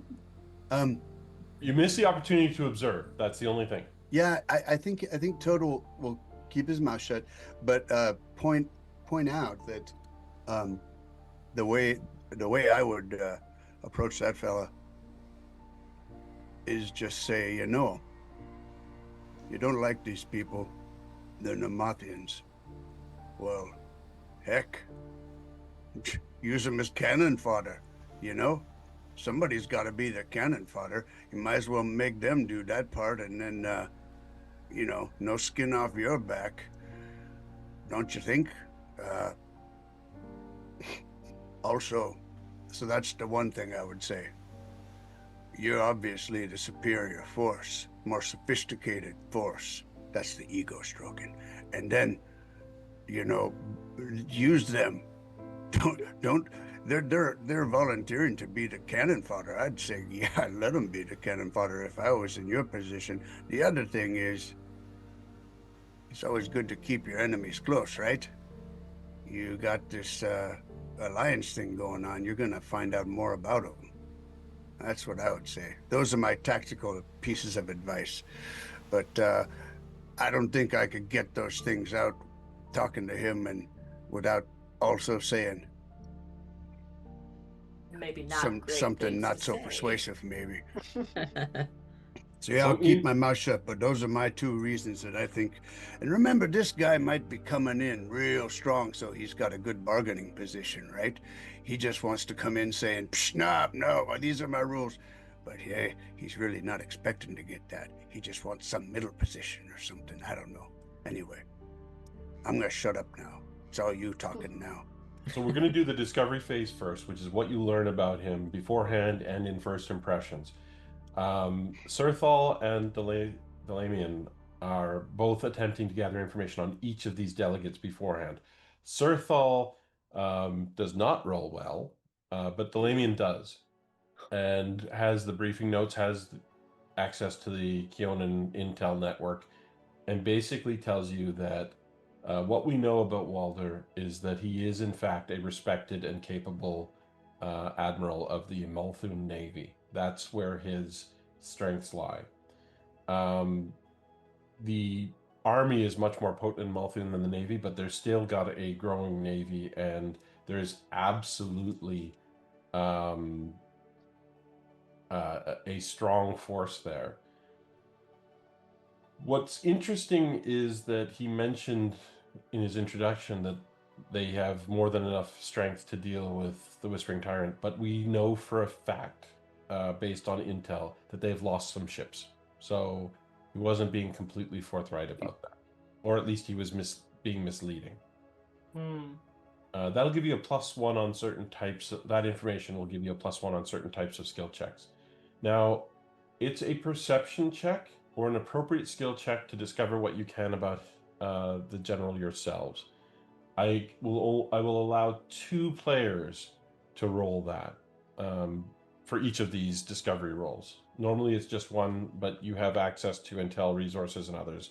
So in addition to Serthal and Delamian, you will have 2 players that can make skill checks to try and discover what they can about each envoy's strengths and weaknesses, biases, and how you might gain influence over them. Mm-hmm. So society's lore is fine. Anything about region lore is fine. Perception is the default. Okay. This is not an active sort of thing. Like, this is not an intimidation or a deception or a thing like that. It's a combination of your impressions and reading in the first few moments of discussion. You're going to be with them for an hour, but it's a roll that will give you certain information. So we'll make that roll once you're speaking with him. Mm-hmm. A couple things happen. One is one of his underlings shows up with maps and charts and starts laying them out on the table wordlessly in anticipation of his arrival, about 5 minutes before 10 o'clock when he's supposed to arrive. So it's clear you got the message about it located here. You notice that the maps do not show Nermathus at all. Some of them note an insurgency, a region of insurgency. Of course. Yeah. But none of the maps acknowledge Nermathus as a separate nation. But But these maps have been tailored to note possible bases controlled by the Whispering Tyrant, so that it's all a lot of show. The appointed time comes and he doesn't show up. Fashionably Interesting. late. Power move. 10 minutes pass, nothing. 20 minutes, half an hour. I'm gonna turn to the guy who brought the maps. Beginning to think your boss isn't taking this seriously. Oh, the general's very busy. We're dealing with emerging issues. Really? Oh, sorry. He better not be causing trouble. Oh, no, sir. Of course not. The general recognizes the importance of these talks and begs your patience and indulgence. Well, in that case, I don't think it would be improper for us to see if we can help with the emerging issues. I'm happy to check on him if you would like me to. I'm sure he's on his way. Actually, just scratch that. If he's having these issues that are so urgent, I think I'm going to check on him. And then Vren starts walking. Okay. Shoot, didn't we have that meeting? We have that meeting at 12 with... Oh, we better not say. He starts to look nervous. It's about then that the general comes into the chamber, and he just walks in as if there's nothing unusual. Perfect. Sorry, I'm gonna shut up. So you can make those discovery rolls. He begins a conversation extremely predictably. He says, "This shouldn't take long. We've got we're already at war essentially with the Whispering Tyrant, but we consider ourselves to be the strongest force against the Whispering Tyrant. We don't really see an allegiance as being necessary." But just to be very clear, any allegiance that involves compromise with our breakaway province of Nermathus, so-called, is a non-starter for us. So, in the time he'd spent mucking around wherever else he was, did we have ample time to look over these maps? Oh yeah. Okay. Was there anything of interest as to the supposed bases or possibly skirmishes on the lake? Well, they're convinced that the Isle of Terror in the heart of the lake is where the Whispering Tyrant is operating from. It was his original location of achieving lichdom. It's reputed. And yeah, you get the sense that they're serious about fighting Tarbathon. They just consider it a second priority to regaining their own lands that they consider Nermathus to be. What is the current year? I don't recall, but it's like 13, right? No, I think it's 19. I'll refresh my memory, but I don't. I'm just thinking about the history of when Tarbathon came to the Isle of Terror, and I'm like, you've been able to defeat the Tarbathon without any issue, but it has been a few hundred years at least. It's be sure nice to at least expedite that process.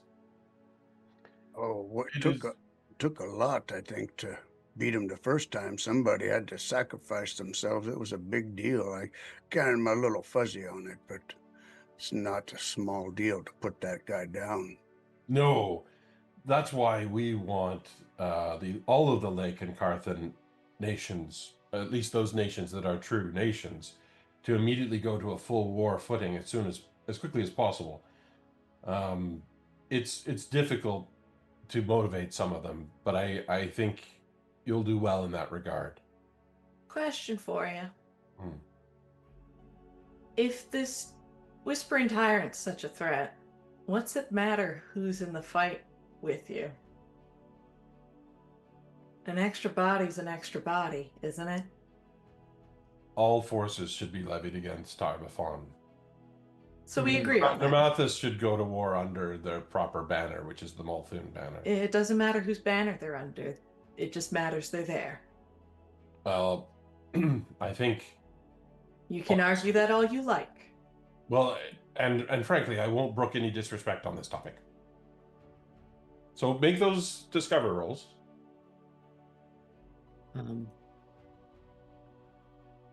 Anyone wanting to roll?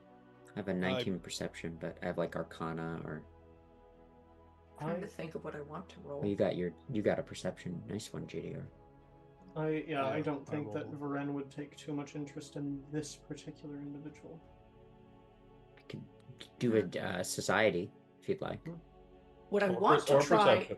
is I guess it would still be a perception. I want to try a survival thing to like argue that, hey, it really does not matter whose banner they're under, because when there's a ghoul at your neck, you really want to cut that down first. All right. So we have is that 30 for, was that previous roll or was that for 30 for JDR and 29 for me. Okay. With a +1 from circumstances bonus, if I remember correctly. That's correct, and the DC is 30, so you both make it. Okay. So JDR, you know that referring to Nermathus as a nation or independence or arguing that point will dramatically hinder your efforts with this guy.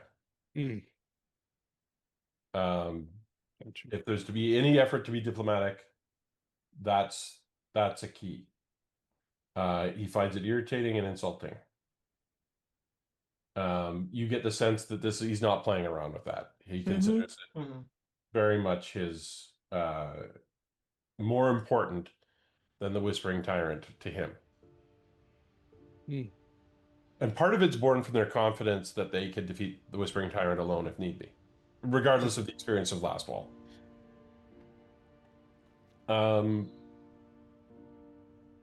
In terms of weaknesses, you get the sense that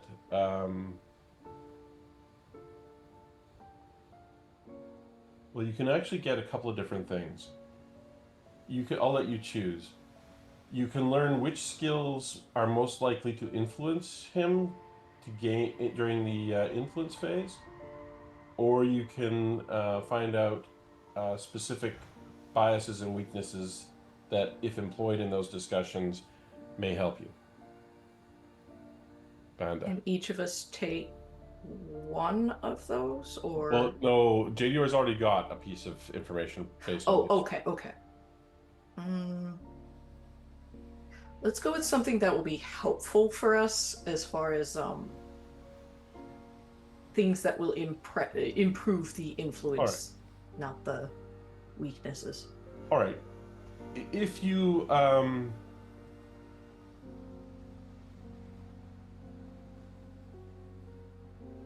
warfare lore, sailing lore, society, or diplomacy are all things that will work. In the more specific you get to warfare lore, that's, if anyone has it, that's the best way. I would suggest that you also get the sense that referring to Nermathus as rebels without getting into whether or not there's any authentic cause that they have or whether they're an independent nation is the kind of verbiage that will make him more comfortable. Okay. Whether you can stomach that or not is up to Banda and JDR.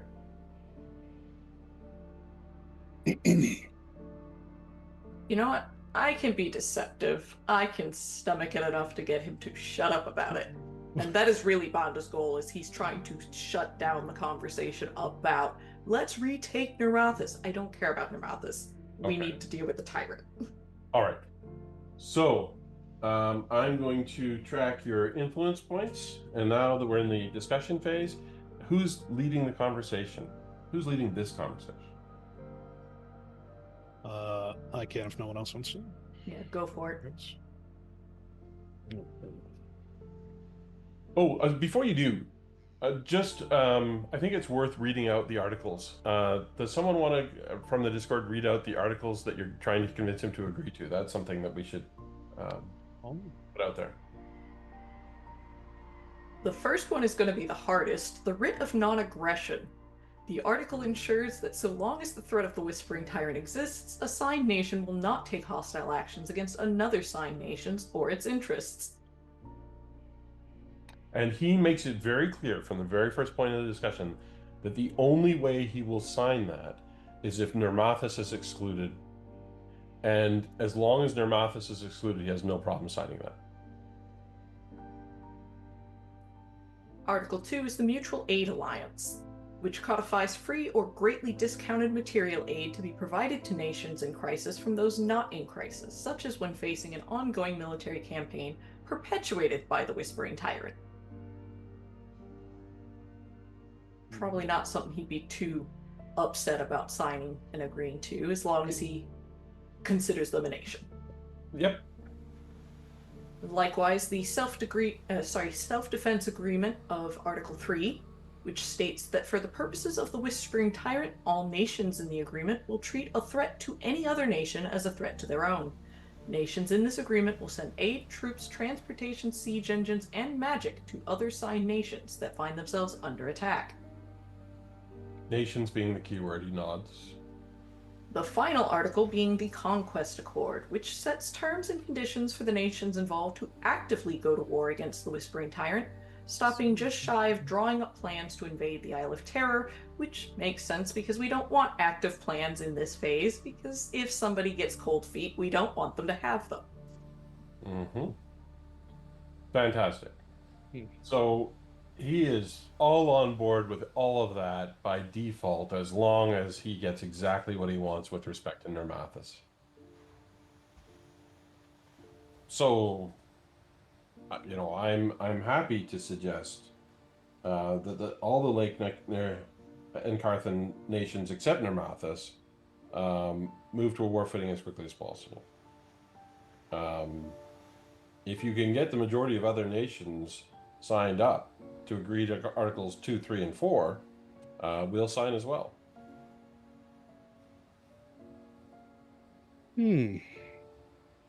General Rusket, might I encourage a change of perspective, if you will? You and Nermathus have issues, those rebels, those damned rebels, if I may say so myself, are a much weaker force. Obviously, you are a much stronger force. You're both, if you agree, going to be fighting the same battle. And I think you should let that happen. This battle would only serve to weaken them and make you stronger. And if they did eke out any sort of victory, they're part of you anyway. So their victories are really your victories. But their losses now are not your losses, because they were not part of your great nation. They are part of our great nation. They just sometimes forget themselves. It's like a wayward child. Some discipline is necessary. We will, of course, have to deal with the ringleaders, and that will engender some pain. But it is something that we hope to resolve before open warfare with the Whispering Tyrant. But if it's not possible, as I said, Multhoon understands the needs of the day. All we're asking is one small concession: that we not be curtailed from our own internal policing issue with respect to the rebel-held areas. Well, I mean, if the policing issue is such a deep concern, how can you commit forces to the Whispering Tyrant? Because we have a mighty army and a powerful navy. You either have one or the other. We have both. No, your policing issue is either more important than defeating an external problem, which your mighty army and navy can face, or it isn't. I think you're applying too much nuance to what is a very simple problem. You're claiming your rebellion is worse than the potential invasion. Let me make this very clear. It's a non-starter. If you are telling me that the only way you'll accept my signatures is if we agree not to an internal policing matter with respect to Nermathus, then I have no authority to sign any of this. Okay. I am now understanding what is happening. But I'm here to say we want to engage fully with all 4 articles. If you get the majority of the parties on board and Nermathus is excluded, you have our full support of our army, of our navy, of our resources, and our will to defeat the Whispering Tyrant. It would be folly to exclude us on such a simple matter. Nermathus has nothing to offer. They don't have an organized force that can aid No you. one's talking about excluding you. I'm just trying to understand where everyone is. I understand. Of course, that's natural. All right. Unless you want to conclude any comments, let's get some rolls on warfare lore, perception, society's lore, diplomacy. Diplomacy. I've made my one pitch. All right. All right. No, we'll go with perception. Why not? Not great. Nope. Okay. He seems indifferent. If you get at least 3 other nations to sign, he might be willing to reconsider. But what he says is he's willing to sign Article 3 as long as at least 3 other non-Nermathan delegates do as well. And he'll sign Article 1 as long as Nermathus isn't included in the alliance as a separate entity. And he'll sign 2 and 4 without issue.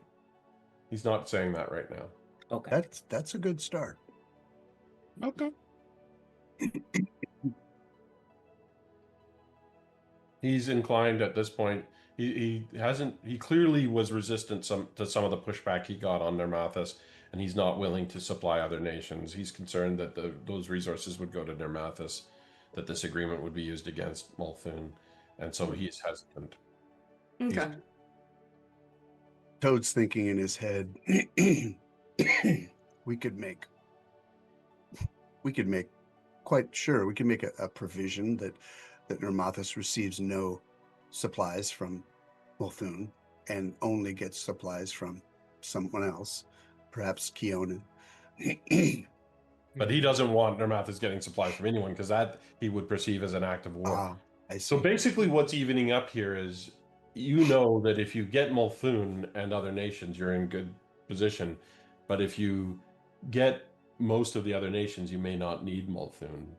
But making those sorts of tortured decisions on behalf of, if you don't get everyone, more people are going to die. Hmm. And Multhun is clearly a stronger ally than Nermathus. Militarily, arguably, yeah. Certainly in terms of organized force. Mm-hmm. Would this individual, or would Multhun in general, does he give the vibe of a person who would be receptive to like carrot and stick ideologies? They seem pretty resistant to the stick. They're very prideful. And so if they feel like they're being disciplined, you get the sense that every time it's been suggested that he's doing wrong, he's backed off. Oh no, I mean Multhun providing carrot and stick to Nermathus. Oh, I see. Because it's a lot of stick to Nermathus right now, but have they considered carrot? It goes beyond the scope of the discussions right now, because they're not willing to discuss with you their plans for Nermathus. That much is clear. They have a plan. They consider it a policing action. It's obnoxious, but it's a game of nations. Yeah. Anyone who hasn't yet rolled can make an attempt to use any of those skills that haven't yet been used, if you have them. Or diplomacy. Anyone can make a diplomacy check if you want to try and improve that result. Everyone on the discovery. Okay, is that a critical success? No, that's just, well, I don't know. What's the... Nope, it just flashed at me. Never mind. What Okay. was the war? What was the Warcraft Warfare word? lore. Ah, okay. Nope. Okay. Okay. So Briali, how would you approach that? The society check. I think I take a military stance, knowing of like the sentiment of living in Nermathus and how the people in Nermathus felt about it. Just taking the opposite stance of that, and just like Right. really, I think I gotta sweeten them up, even if this isn't gonna lead to something. Start talk, and I think it's really important that uh often I hear people potentially misunderstand that the army is stronger than your navy. And I think what a wonderful opportunity this is for you to prove them that the navy is not just equal to the army, but perhaps superior. I mean, the navy is going to be the carrying force towards the Isle of Terror Well, eventually. You're right, and really, Nermathus has no navy to speak of. So as Gosh. long as we're not fighting alongside, there is the possibility that, I mean, they might fall flat on their face, show that they're not really much of anything, whereas we could excel. As long as we're fighting separately, I'll give it some thought. Yeah, I mean, more glory for you and for your kin. Hmm. Anyone else before we move on to the next Oh, conversation? I think that Varun would probably pitch in with some diplomacy. I think. Could anyone? Ooh, 36. yeah, support that. Well, truthfully, I think that the policing issue and the timing of it is what it is. But realistically speaking, if you prove your strength in this situation, it may be that Nermathus is more willing to admit their own wrongdoings, but they can only really witness that if they're in some way involved, even if they are spectating from the land while you are fighting valiantly on the sea. Mm. They may be more willing to bend the knee if they see how truly great of a nation is. As you've said, they appear to be somewhat misguided. But Sure. the only way to correct such a thing is by witnessing true greatness and witnessing the truth. They don't understand that they're outclassed, is the thing. Hmm. Well, you say some wise things. I certainly have. I mean, I'm not impressed that they're here. But Why would you? But you say some things that make sense. We'll talk again. I'd best go. I have another meeting. I'm meeting with the Rosmarin of all people. He's insisted. Your All navy right. and the pirates. I'm hoping to have an opportunity to embarrass them. I Wish you hope best you of luck. succeed. Me too. Good to have met you in a true negotiation. You've learned your art. Let's go. And he leaves politely. Once they're gone, can I make an attempt to put on our own maps the stuff that their maps had on them? There Yeah, was some cross-reference intel them. there that was interesting to you. Mhm. And yes, you absolutely can update your maps. Yeah. Cool. Also, Cool. the moment he leaves, Varun just gags, like audibly. I think that is worth noting. I'm gonna have a glass It of is worth wine. noting. I'm getting the impression that as a group, you don't think Multhoon's great. They're just tiresome. Just wait. Oh no. I Yeah. don't want to talk to the Resmirans either. I feel like they're just going to be equally tiresome. There are some really problematic nations around Lake Carthan. Did the general say that he wants to embarrass Resmiran here Yes. at the talks?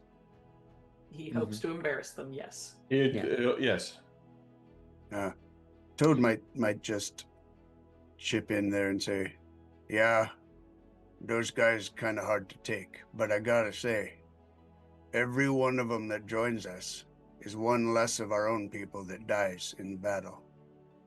Very true. You know, every Interestingly, fanatic that goes out there in front of us is cannon fodder. I don't know if we want to turn that away, because really we're just making it harder on our own people. no, even not though turning those them guys- away. I mean, I'd like to embarrass them too. What the hell, living God crap. But,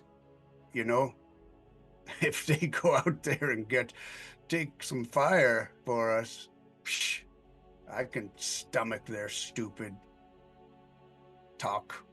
I think Spoken like a diplomat and a general. Toad, right? Yeah, it's Toad. I hear you. Maybe Yeah. I'll be more restrained. Thank you. Well, just think of their triremes going down instead of yours. You speak good sense. Well, sometimes I get an idea. Nothing else, you can send their smaller ones out into those stupid barge flotillas. Who would you meet with next? I would love to have a palate cleanser, but I feel like we should save the people we like for last, so that we have an actual palate cleanser. Well, I don't know. The more people that we get to say yes, the more leverage we have for the next one. Sure. So Stilov might be an interesting one to go into next. good lord, Or Druma. get ready to kiss some Or butt Druma. for that one. Make him feel like he's a real important kid. There is the thing about momentum. The ones who were most enthusiastic were Lastwall, Druma, and Molta. Yeah. Honestly, I'd like to do Druma next. Remind me who Druma is. I've never been there. They're the merchants. They're actually just to the west of Kionan along the coast of the lake. Oh, yeah. Would they worship Abadar or something? They don't even Yeah, worship they're Abadar. weird. They worship mercantile principles. Oh, secular. There's a Secular word for religion, that, yeah. I think. I They're don't know. capitalists. Oh, is that a thing? Capitalists. The Callistocracy of Druma. They have a secular philosophy called the Prophecies of Calistrade that values wealth and trade above any deity. They're obsessed with trade. What the hell? What are these prophecies? Well, this come is from? easy. You can't trade if the tyrant has stopped all trade. Oh, not only that. They expressed ready enthusiasm, and they consider this a necessary alliance. Oh, yeah. Because So let's talk to them, Ness. that's a good idea. All these other countries or people they want to trade with, so they want to be friends, right? So look at that, the almighty gold coin, making friends with everybody. So Lemian says, the intel that we've gathered suggests that if you're going to meet with the emissary of Druma, your adventuring garb should be discarded in favor of finery. You should be wearing lotions and perfumes of the highest grade. She is extremely concerned about appearances. Oh, shit. And I would suggest that your form of etiquette matters a great deal. Yeah, say no more. I'll sit this one out. There ain't no cleaning up this I got toad. some. Do I got some nice lotions? Ash, I have arranged everything that's necessary. in your Oh, chambers. can I be like the makeup artist though? The rest of you all, I'll No. rub some lotions on your face. Delamian interrupts you. No, sorry, Oh. Toad. We have people for that. Oh, okay. Skilled clothiers and makeup Toad, I don't artists. think I've seen you touch a single bit of concealer in your life. Nope, not much use for it really. Do you want them to take a shot at it? No, that would be humiliating, and for them and me, because they couldn't do nothing. There's What's their stance on gifts? Perfectly appropriate. Oh, Alright, maybe I let's can see. go shopping for a gift or two. No, I was That'll gonna be make my one. role. I'll go out and get something nice. See what I Hey, got. this is a good time to bring my 2 rare special edition green gold vintages with me. Toadstone and Oh yeah. Varen's Vintage. Oh yeah. That's great.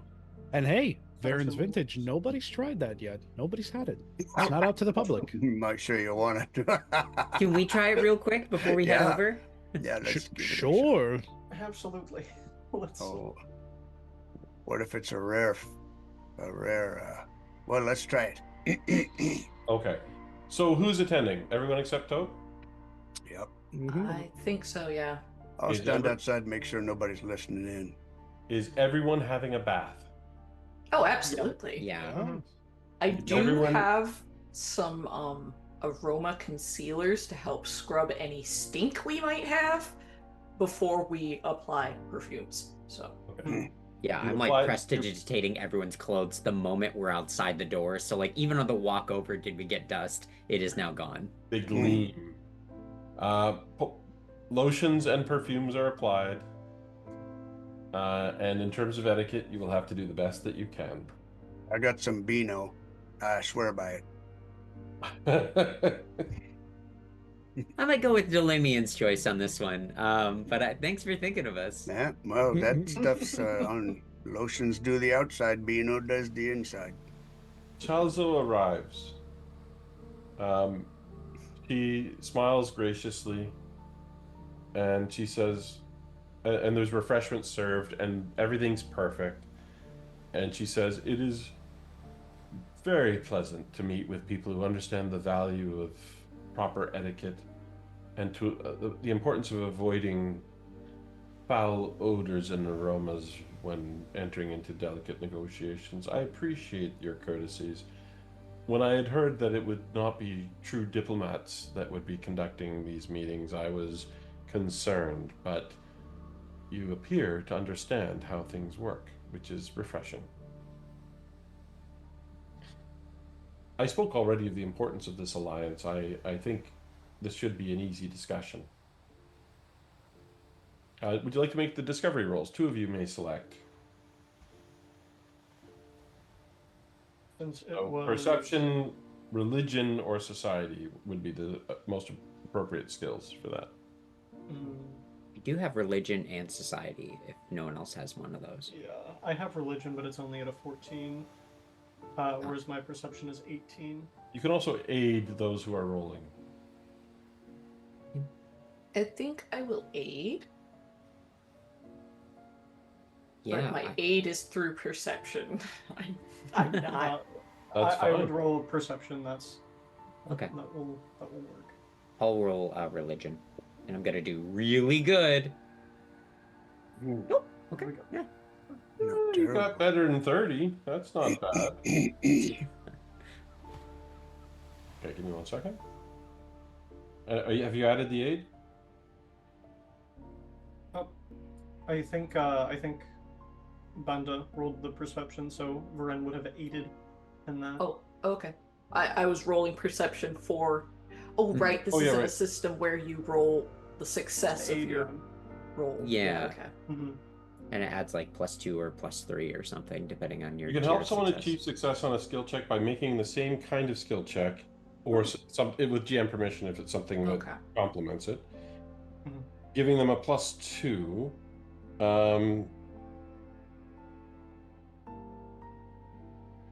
So yeah, So that's a total of. Banda's roll is a 36, or no, that was a perception, so a 35, Brianna? Yeah, for religion. That's a critical success. Very nice. So being respectful of their beliefs, you come in well informed. Banda's helping guide the conversation. Please, and what was the other role that we had for discovery? in that case, Varen will roll perception for that. It'll be 28. And that was aided by someone? I don't believe so. In JD can assist you, Yeah. because if you get to 30, that's not bad. Mhm. Nice round numbers. So in the discovery phase, you learn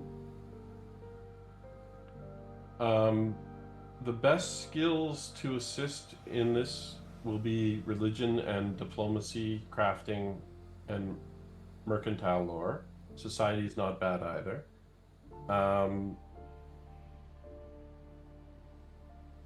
You Crafting clearly, skill or crafting lore?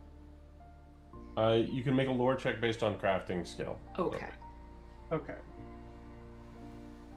Wonderful. Hmm. Brent's got a 21 in crafting. The things that you want to avoid, you've learned based on your discovery, is any sympathetic mention of Razmir. She despises the Razmiri pirates. And you want to make sure that the impressions that you've made on the basis of your wealthy garb impresses her. So you think that emphasizing that might give you a bonus to some of these rolls as well. Okay, now everyone can attempt to persuade. She's already easy to persuade in the sense that they're on board with this. She makes it very clear, however, that there's something that is of importance to her. And she says, look, this conflict is going to need arms, armor, and magic, and no one is better positioned to supply those than Drim. We are obsessed with maintaining efficient and effective trade routes. We get the best armor, weapons, and magical gear from Andoran and Absalom and Cheliax and Taldor.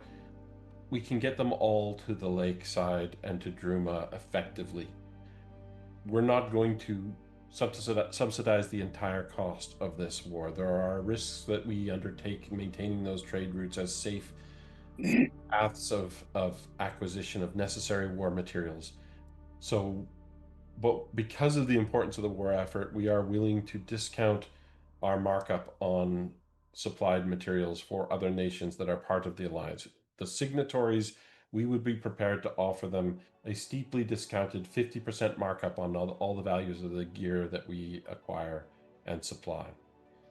That is the most important addition to the agreement, especially if there's Article 3 is signed.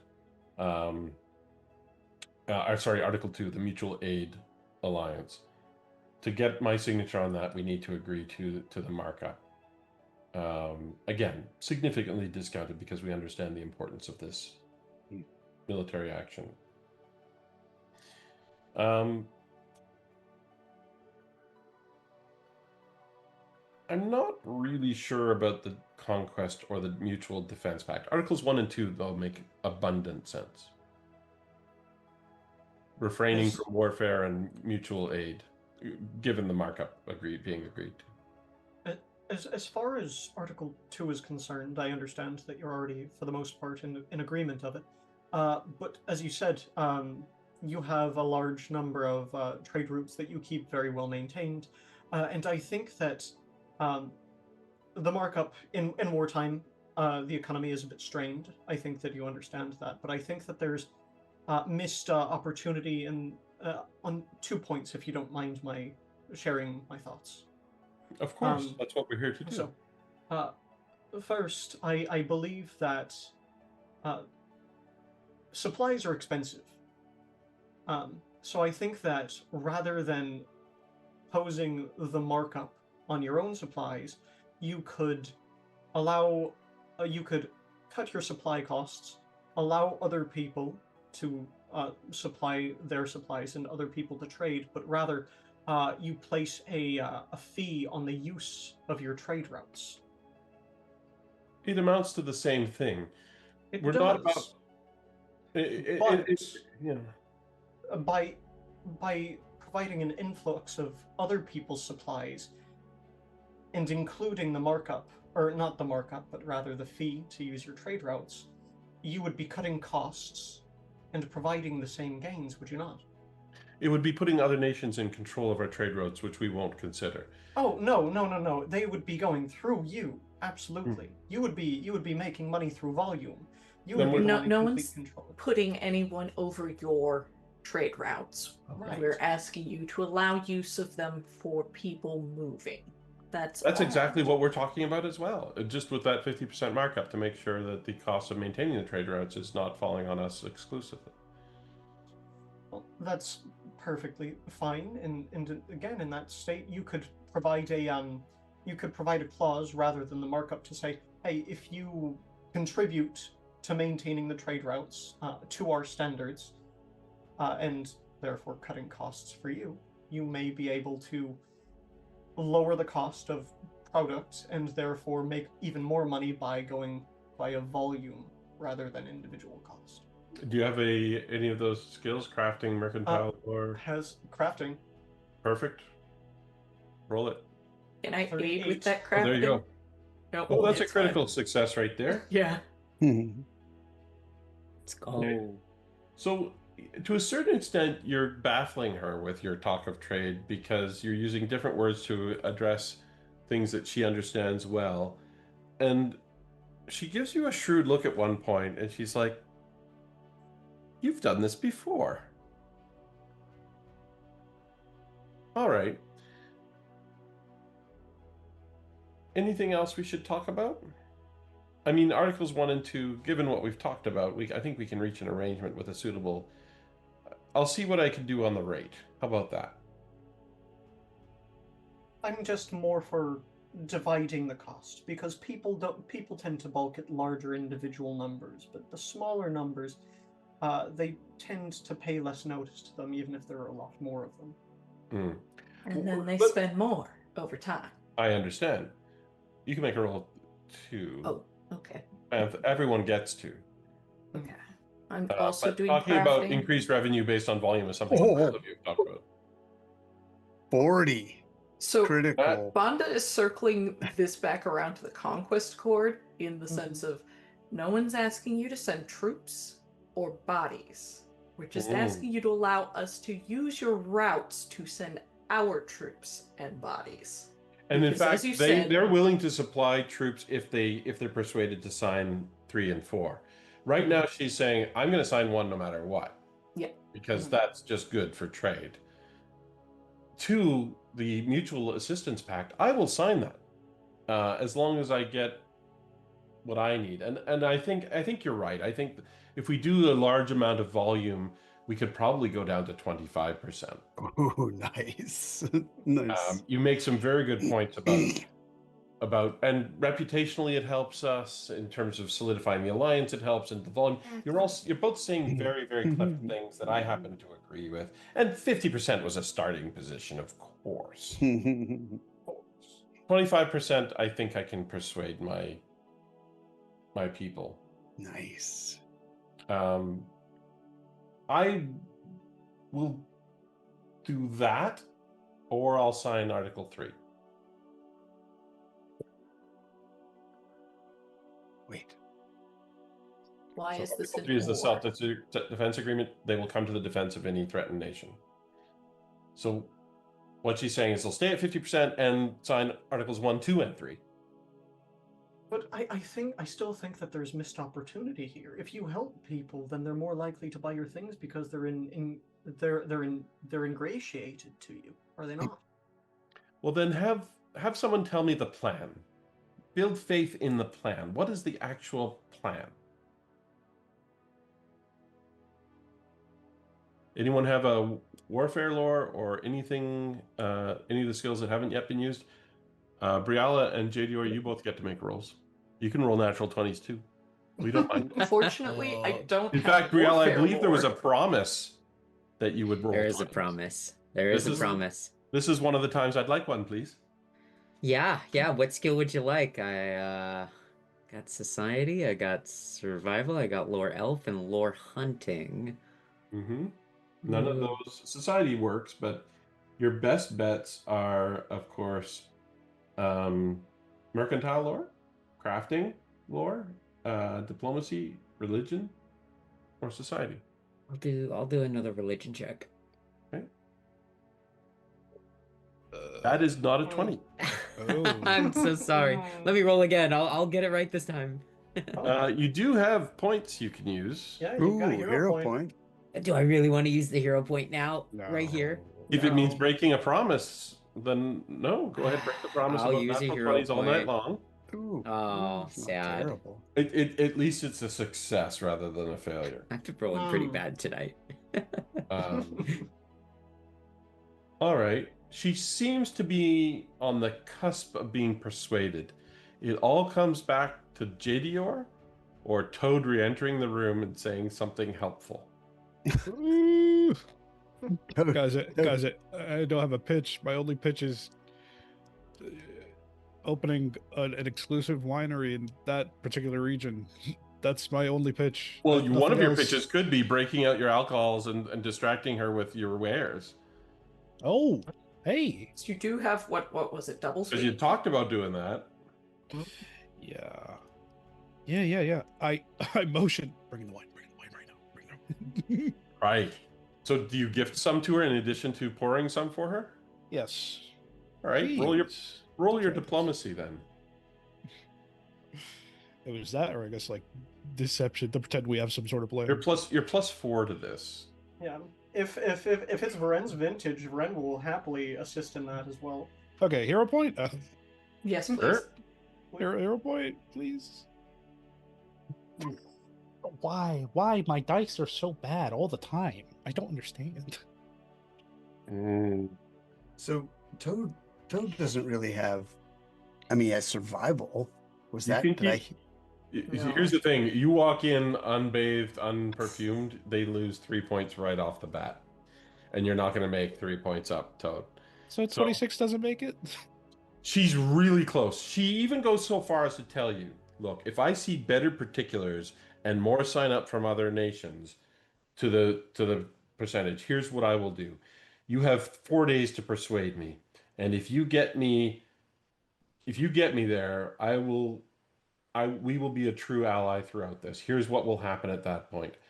We will sign Articles 1, 2, and 3, reduce the markup to 25%, and either reduce the percentage to 10% or sign Article 4. But I'll even agree to the Knights of Laswell leading the assault on the Isle of Dread and omit Nermathus from Article 1, because I know Malthun needs that. I will do all of those things, but you need to sell me on the plan. You've got some days. Perfectly fair. We Yeah. don't want to discount all these rates and then lose. Yeah. Yeah. I'd best go. It has been a long day. We do appreciate shit. your efforts. We had to speak with Nermathian emissaries all morning.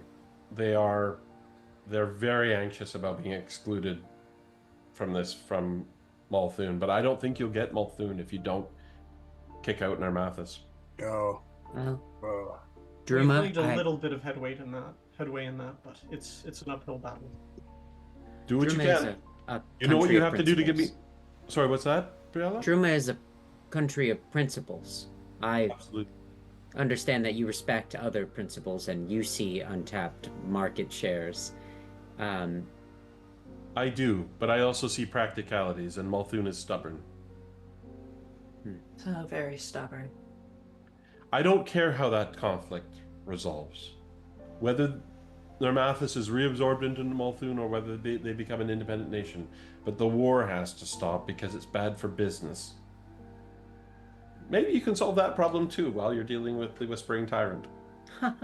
Here's hoping. I'd like to be able to travel again. She turns to Jadior and says, Your vintages they're new. They need refinement. There's some rare herbs that might really make them pop. But it's worth saying, there's something really new here, something worth developing refinement on. Come and talk to me. I'll make some suggestions. I'll put you in contact with some of the right people. And in the meantime, it's more than half the way there. It's really excellent, but I think it can be made astonishingly good. Come talk to me. And she takes the gifts of the bottles that you gave her and with a nod and polite wave to the rest of you, she leaves. Absolutely. Absolutely. Toad scampers away from his listening post Yeah. at the door. As soon as you're gone, JDR tries to not take it personally. Yep. Hmm. All right. That went pretty well. Yeah. It really did. Who's third? We got Well, it took you the better part of the day, so it'll be the next day before you do anything else. okay. Tonight, there is a welcoming dinner. There's a lot of pomp and circumstance. We're going to brush that over just for time, but there's another opportunity for you to display how wonderfully dressed you are and how nice you smell when perfumed and all the rest of it, which the orc, the Knight of Lastwall, sort of looks at you all like, So, Yeah, for the nice Toad's dinner, not going to be all proofed yeah. For the nice dinner, I'm still gonna smell nice because I didn't go wash off the perfumes, but I'm not gonna wear my nice armor that I worked so hard on. I'm not gonna display my tattoos that I worked so hard on. Like, right. So, and different emissaries take that different ways. So the emissary from Druma just saw you dressed up, now sees you in adventure garb, and it's like, I'll be like distracting the Druma like Well, no, emissary, well you would be dressed. tuned into the fact that you're playing to different audiences with some sophistication. Oh, okay, great. because I'm not wearing some nice stuff with it. My cape is Right. finely made. Like, my stuff is nice. It's good quality. It's just not. Yeah. Everyone has a wonderful time. We're going to fast forward to the next day because we need to get through these. But who do you meet with on day Let's do the 3? So, last wall. okay. Yeah. Mm. Okay. Yeah. Last wall under Mathis? Yeah. Yes. Okay. Last wall first. We'll leave the Yeah. two most disrespectful for last as punishment for being disrespectful on day There you one. go. Mm. Yeah, this guy, Toad's gonna make a point the night before at the festivities to hang out with the guy a little bit, maybe get a bottle of JDR's interesting stuff and share it with him, and you know, I can tell he's not real into the perfumes and so on, and neither is Toad, so you know, and they're both in full armor. Yeah, after the fancy dinner, Bonda scrubs the shit off of that. I do not want any more perfume. So So- tired. You get a message from Gorian's squire who comes to your residence and says, Gorian would really like you to come by our temporary encampment. Okay. Would that be all right? Yeah, sure. He doesn't want to come in here. We got this temple's real clean from, you know, scrying and everything. That makes sense. He's asking. Okay, well, he knows the We enemy can't better than discuss certain anybody. things out there, but Yeah, I he don't mind probably meeting him at his camp. he knows better than anybody. Oh, who the enemy is. He may have protection. I believe he does. Yeah, let's go see him. I'm Okay. more comfortable there. So you head over, and they've been given this nice townhome with a yard, and they've converted that to a training field. And when you get up there, Oh, so nice. you turn the corner, and local townsfolk are astonished. He is holding a mace in each hand, and he is fully engaged with a skeletal champion in a fight. Where this came from, you have no idea. But he is full on fighting this thing. Oh, I don't really go around town without a weapon, so time for that bow. oh, Because, I mean, that's a skeleton champion. No, thank you. Gorian, you training, or should we wait till you're done? Can't talk! Bash! Dodge. Taking a Yeah. shot. I think He is it's- fully engaged. Okay, I'm Yeah, just gonna take a watch shot. it. I think he keeps the skeleton champion in his pocket for training. Anyone I- else do anything? Unfortunately, Banda sees skeleton champion in city. That is not acceptable to him. So, Banda shoots it? yeah. Absolutely. Anyone else do anything? I will cast Enlarge on Gorian. Gorian, take the high ground! And I'll cast Enlarge on him to make him more powerful, more strong, you know, his weapons grow in size. so that His he can- eyes light up, and he's like, "Oh yeah!" And he just pounds the thing. It doesn't take long. Yeah. Instead of leaving a skeleton behind, you see illusory figments disperse. Oh, fuck it. One Sorry. of his That was the one. That's actually the second, but go on, Your Honor. I don't remember the other one. So, he tosses the maces onto a table, comes out, and claps you on the shoulder, Briella, and says, "That's fun. I like that." Turns to Banda and says, That was convincing. You got me with that one. "Ah, nice shot, though." And turns to Toad and says, I don't mind having an audience. Come on in. Yeah. Okay. Let's just do this. Yeah, let's talk. We're already at war with the Whispering Tyrant. Yeah. I figure you know more about him than anybody does. Fight We me. just get all your agreement. All the Keonan elves are doing here is offering us help. How could we Yeah. possibly refuse? Well, you know, we don't have, as far as I know, much of a plan yet. It seems like you're really the most informed commander here. And I think we're probably gonna lean hard on you for coming up with a plan. I thank you for the acknowledgement. Here's two things that I think. One, this is all backwards. The most important article is for attacking the Whispering Tyrant and ending the threat for all time. Mhm. That's the one you're going to have the hardest time getting anyone to sign, but it's the most important one, and I want to lead that charge. Multhoon's Yeah. going to want to take dominance. They're going to mess it up. Oh, Honestly, they will. maybe so. I mean, seems like We're the once, best. We've been here the longest. but they're not gonna. They're not. That's not part of the. They're not cast signing the off see on unseen. who gets to lead it. That's not even a thing. Once everybody's signed on, then then they gotta.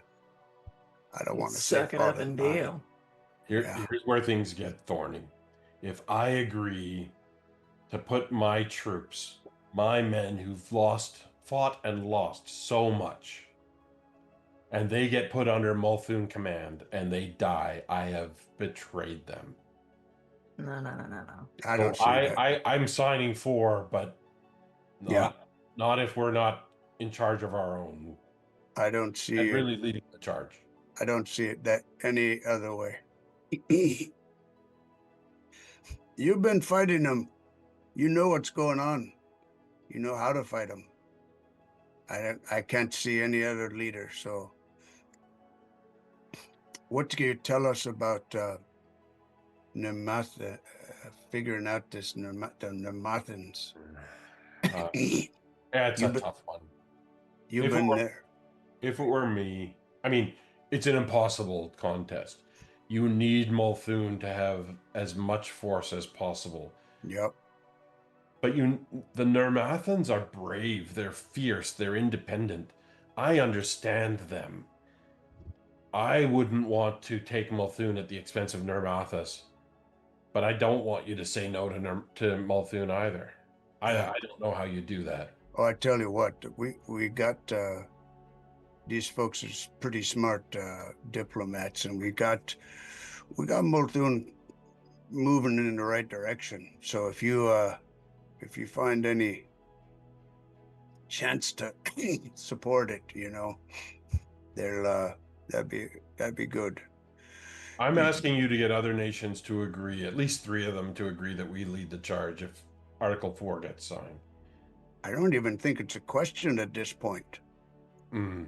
If anybody brings up who gets to lead, I think I'll step right up for you. But it's better not to bring it up until everyone's signed and then step forward and say, look, This is the guy who has yeah, the right most here. knowledge of everyone here of what we're fighting. And has the most skin in the game, right?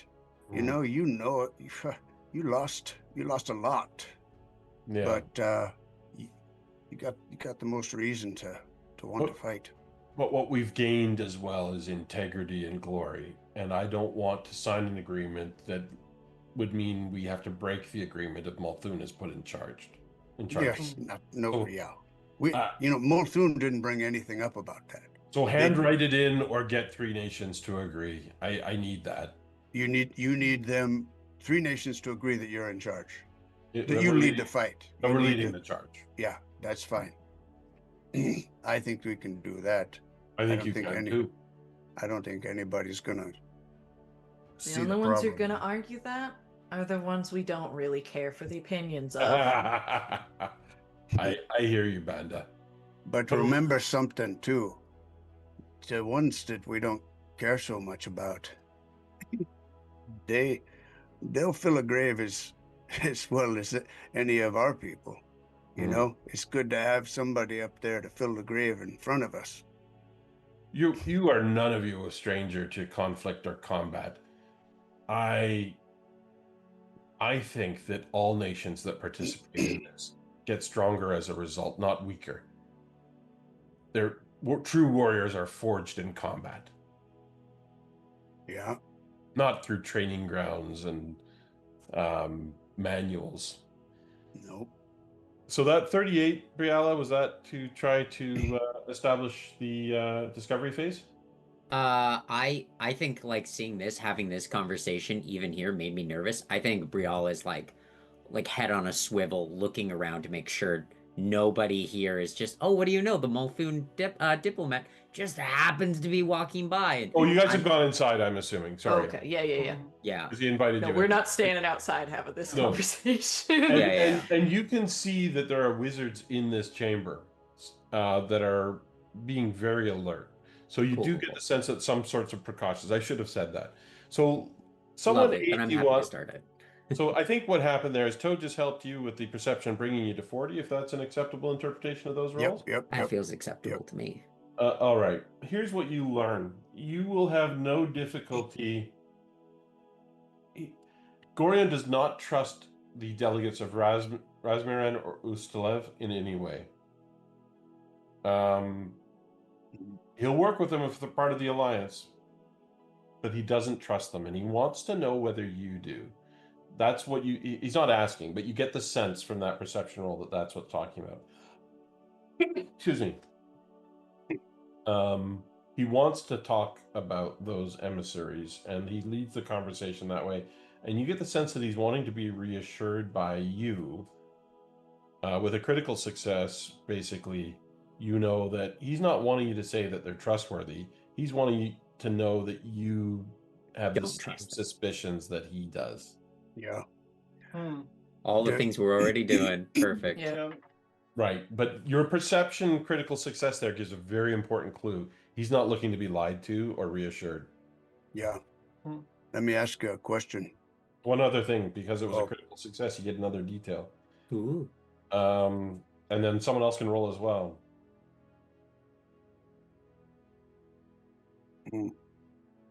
Those guys. Do we know what roles would be effective? Yeah, that's what I'm looking at. Warfare lore, diplomacy, society, athletics. Athletics? Ooh. Even a thievery. Hell yeah. He likes considering unconventional methods. So you get a lot of insight into some of those skills that will work. Someone going to aid there? If I can aid with a, well, you know what? Why not? We'll aid with an athletics. It's Good not enough? great. Yeah. Good enough. Good enough for an aid. It's not a critical success, but it is a success. Oh, that's good. And is someone else going to roll a fun skill to... I guess everyone gets to roll. That's the thing on this one. In that case, diplomacy. So you, Nice. Nice. also not hard to 36. impress him. But you engage in conversation with the diplomacy thing. The athletics is easy to interpret. Mhm. He enjoys his conversation with Toad. He enjoys his conversation with Banda. For Varen, he would guide the conversation. What's your take on the Ustalov Clavins fellow? Oh, if Varen had the opportunity to, they would have tried to steer it towards Razmir. But if it's Ustalov that he wants to know about, He'll talk about both, but he's asking first about Clavins. Clavins seems like an interesting and what's the word for this? He strikes me as a liar. And he strikes me as an ambitious individual who is looking to improve his lot. And I believe that that is the type of individual that is not trustworthy but easily handled. What else? I think he's hiding something. I do too. Specifically What do you about think he's himself. hiding? I think that he's in bed with something. Not necessarily someone, but something. Reaffirm my suspicions. What is he? Oh, I that's can Dead. attempt to. I think that he's probably undead of some sort. Or a fiend, which would be concerning considering our enemy and all of this. He's at least a Damphir. oh, is that something? Damn A fear. Damphir. Yeah. Yeah, Yeah. them's those Um, half vampire folk. They're not necessarily half vampire folk. There's more. Hollow would be a better way to refer to them. It's a strange thing. It's basically a vampire in my book. The nuance in Hollow all of that how? is Hollow. there's Soulless. a part of them that's not complete. So vampires seek blood for sustenance. They seek blood to be whole. Not much difference from my perspective. Well, nobody here's got real warm feelings for that representative of Ustalov. No, okay. Still, if they're in the alliance, they're in the alliance. Yep. We won't withdraw just because we find them distasteful. No, they'll good cannon fodder, you know. I And mean, who knows? Maybe they surprise us. Maybe Yeah. they're truer than they look. and maybe the actual people of Ustalov are some good folk, and it's just their creepy Oh. princeling. Yeah, that might be. Last It's time I also was worth up that noting way, that, yeah. What a person right. is doesn't necessarily indicate their quality. Yeah. So hopefully we'll be pleasantly surprised. What about Razmir? Razmir, Well, I fully boy. intend to lie to Razmir. They're pirates. They're in it for themselves, and I fully intend to tell them that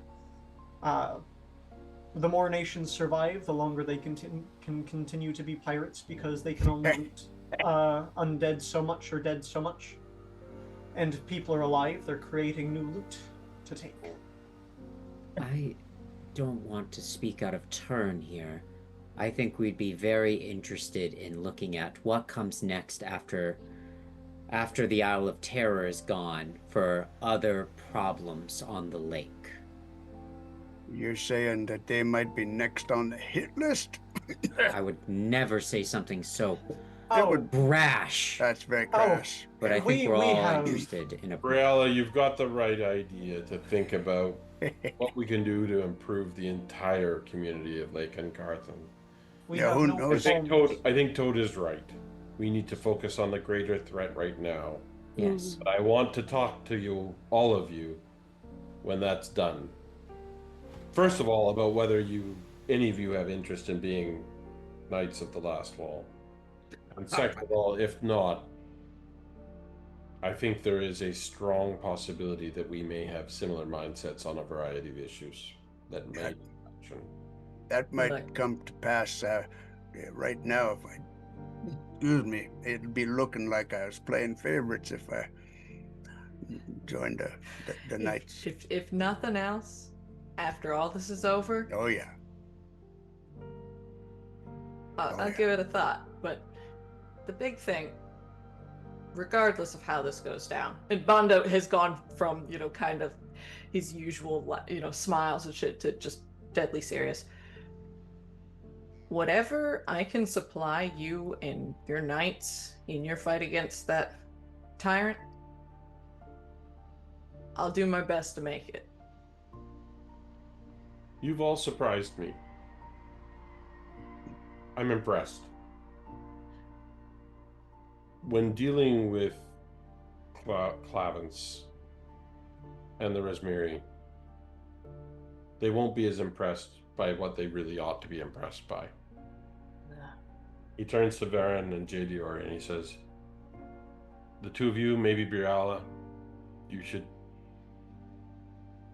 have those conversations. Banda and Toad, you should be having beers with me. Yeah, you think they don't not when gonna those conversations are occurring. Unfortunately, I think I'd be better suited keeping an eye on things, even if I'm not talking. You're probably right. Come and have a beer with me anyways, the lot of you. I won't say no to that. Oh, Yeah. and he has a row of enormous tankards on his wall. So when he's talking about having a beer, you think it might be there's going to be a roll involved. Oh my god. Day 6. Love it. Day 6. Day 6. We need that. Just give Before me the week one is of out. those. Yeah. Maybe Bonda After can talks, prepare we should- an antitoxin for Oh, I've got drink plenty of ahead those. time. I've got plenty of those, don't worry. It's a longer conversation. We're glossing over these for obvious reasons, but Yeah. it goes very, very well. And he Okay. does say, of course, each of these conversations ends with, we'll talk again. Okay. Does he make any commitments besides 4 that he'd be like? Is he all in? Is he like all 4? He's probably all in for all of them. He's Okay. not being committal right now. He said some things that are important to him, and I think you would get the strong impression that he's wanting you to show that you took those concerns seriously. Yeah. As a test of whether he can trust you as much as he thinks he can trust you. Cool. So if you get those commitments, you think that he's on board. Yeah. All right. Well, maybe it's Nirmatha's time. It is Nirmatha's time. Yeah. All right. I rolled really poorly on your Intel networks for the... Oh, there we go. So Nirmathas, you are briefed before this second meeting in the afternoon, and it's going to be, I guess it's going to be a late lunch. You didn't really expect Aramina to be as pragmatic as she is. Like, she dresses rather plainly for this council. She's not carrying any weapons or anything like that. What you do learn in the briefing is that Nirmathas does not have a central government, but the ruling body in Tamran often tries to set policy and convince the other towns to follow suit. It's very independent-minded people. And so Aramina is really higher ranked than any of the other attendees, in that she is actually the voice of the heart, which means she is really as close as you get to the prime minister if there were a centralized government, she would be the prime minister. So although everyone else sent minor dignitaries, she's actually quite important in Nirmathas. This is what you learn. You also learn that she's more capable than she lets on. She has a reputation for deliberately leading others to underestimate her. So she comes to you. This is so good.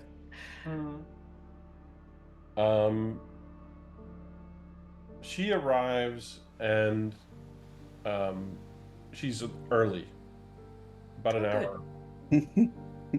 And she says, "Band, I understand you're a bit of an archer." I am. I'm a bit of a all-rounder if I need be. I brought my champion. would you mind? A contest? All right.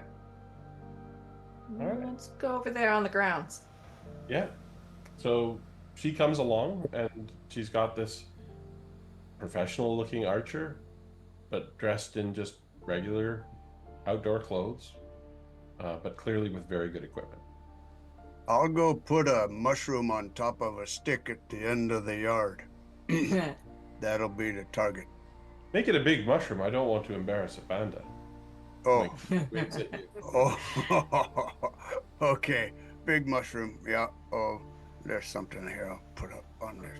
All he can find is a potato, so he puts a potato on. Not potato jam.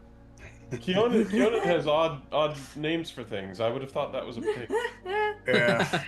I kind of We're out of overpromised. mushrooms. Might have overpromised on the mushroom. We used the last of them last night. Yeah. Yeah. Take your shot. Right. Oh, let's see. How can we help? Oh, that's the wrong one. That's the wrong one. Oh, Why is that? Run up with the axe. That's Hang not on, a hang on. bow. No, that's incorrect. Varen's gonna cast a Oh, never mind. natural Oh, my lord. 20.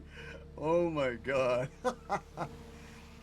To note, because they came early, Banda is not actually in full armor. Like, the top half is off. Like, was just chilling. Yep. So now it's like, okay, I'm just here.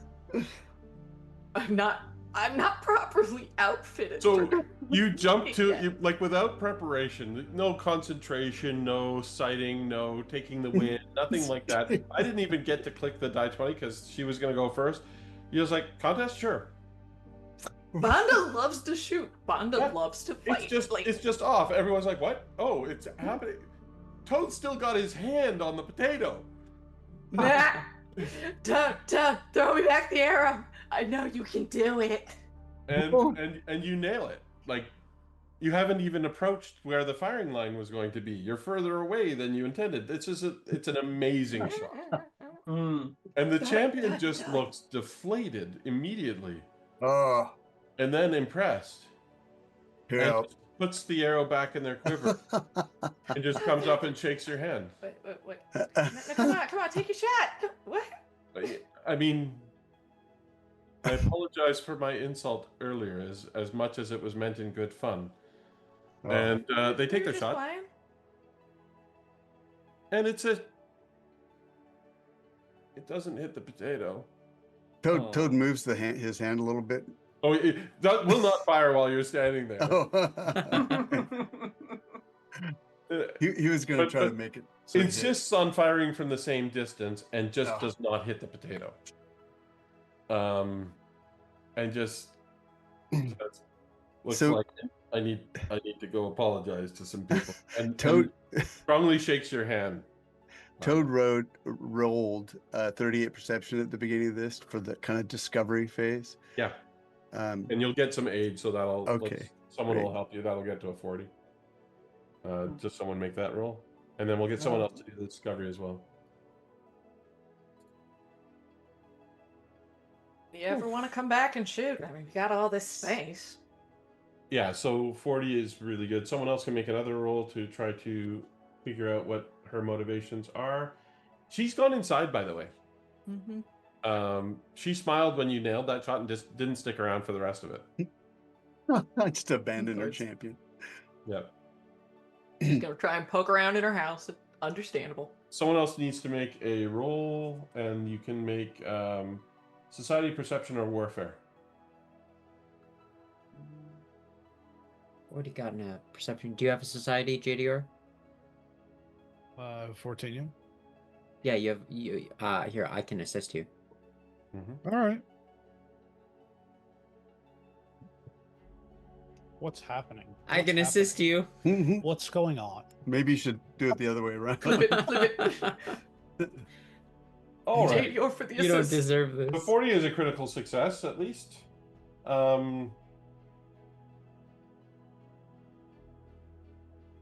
She really is easy to understand. She wants to know that you respect the Nermathi, that you're not thinking that their independence is futile. Implying that they're a charity case or that they need assistance is not a good idea, but anything you two can do to just not even praise them, just to express that you understand their plight and that independence is worth something, is what would impress her. In terms of skills, you absolutely know that diplomacy and nature might be a good check. Okay. As well as nature. society, survival, or warfare lore. To talk about the Survival. plight of Nermatha compared to Multhoon. You come in and she's in the kitchen brewing tea for everyone. This kitchen staff are just like watching her do this. You don't like the ideas of hierarchies, do you? You're right. Yeah.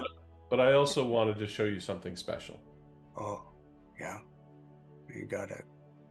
And so she serves tea to all of you. And to the kitchen staff as well, apparently.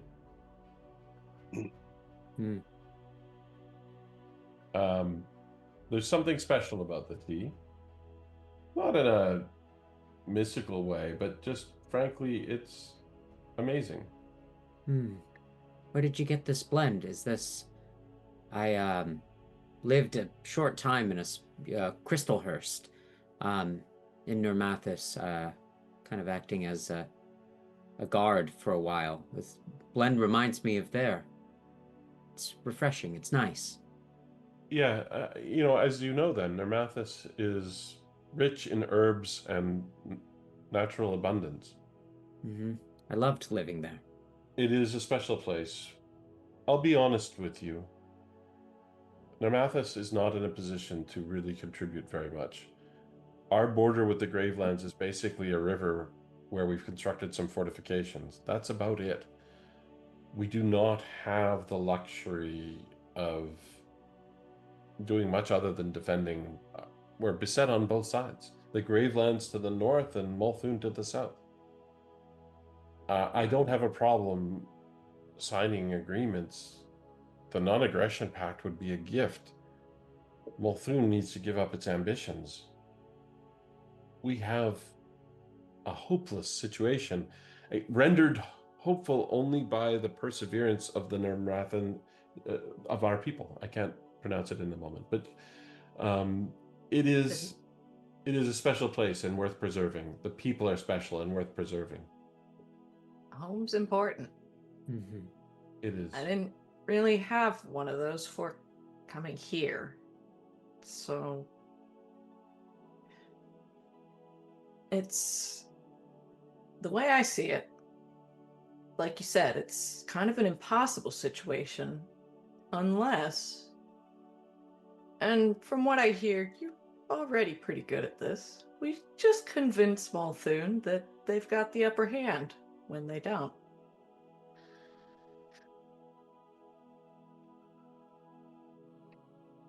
Yeah. Truth is, we respect your independence and your desire to be free. I myself am a champion of that kind of liberty, and everybody's got to be in this fight. We could really use your spirit. I thank you. I'm in a difficult position. I want to help. I have an absolutely insane proposition. I am all ears. Multhoon will only sign if the Nermathan, if you're not included ostensibly. Not surprising. However, I'm not going to ask you to literally bend a knee to them, but if they think they have you down, if they think that you've given up, they will commit a lot of forces to this fight. And weaken themselves in the process. Good time to go stab a few very important people. Well, make look, decisions. we're not advocating assassination, Panda. And his face is very clearly, no, that is absolutely what I am That's advocating here. There's no single person to assassinate who would end the threat from Multhune. It is national pride that is broadly popular there. We too are a prideful people. That is what gives rise to our sense of independence. Normathus needs help if we're to stand against Multhune. If Multhune is weakened, that means all of you will be weakened. That's not the goal here.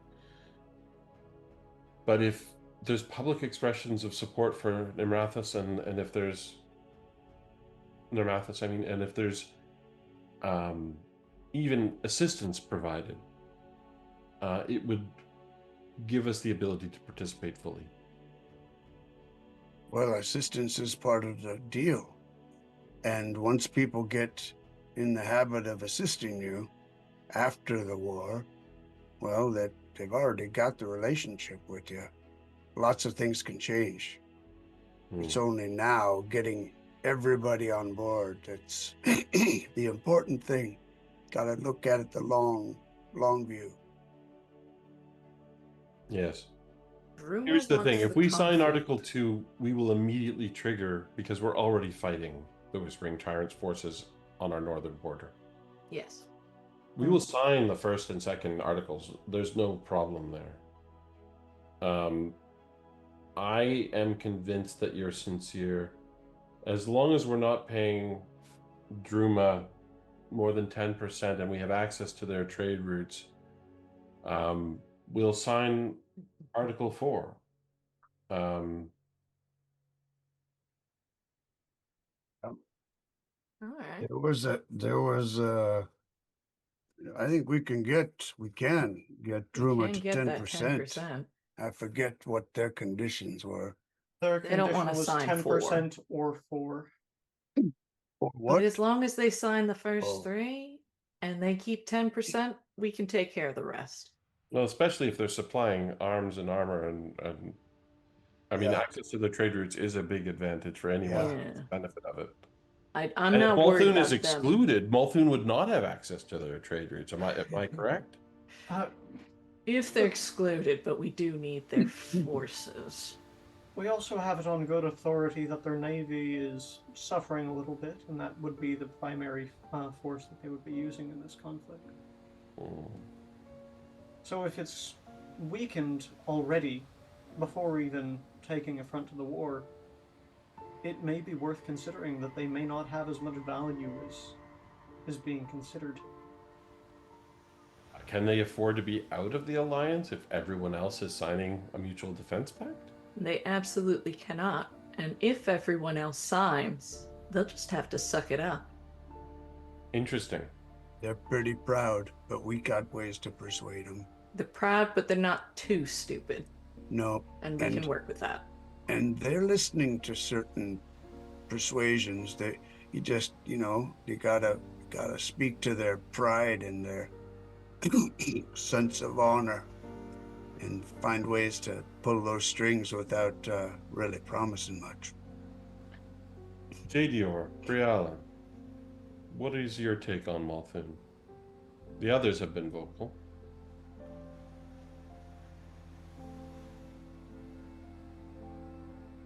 Multhune. Go ahead, JDR. Multhune is a difficult piece of business to work with. Proven to be fairly hard to ply. But I think there is a way to corral them. I am all ears. I'm still trying to figure it out myself, though. Oh, fair enough. You've all impressed me. Briala, Any thoughts, Briala? I Multhune. wish an incredibly large mountain range rose up between your borders, impassable. Nothing could ever find a path through to these countries. Only the long way around could ever get it.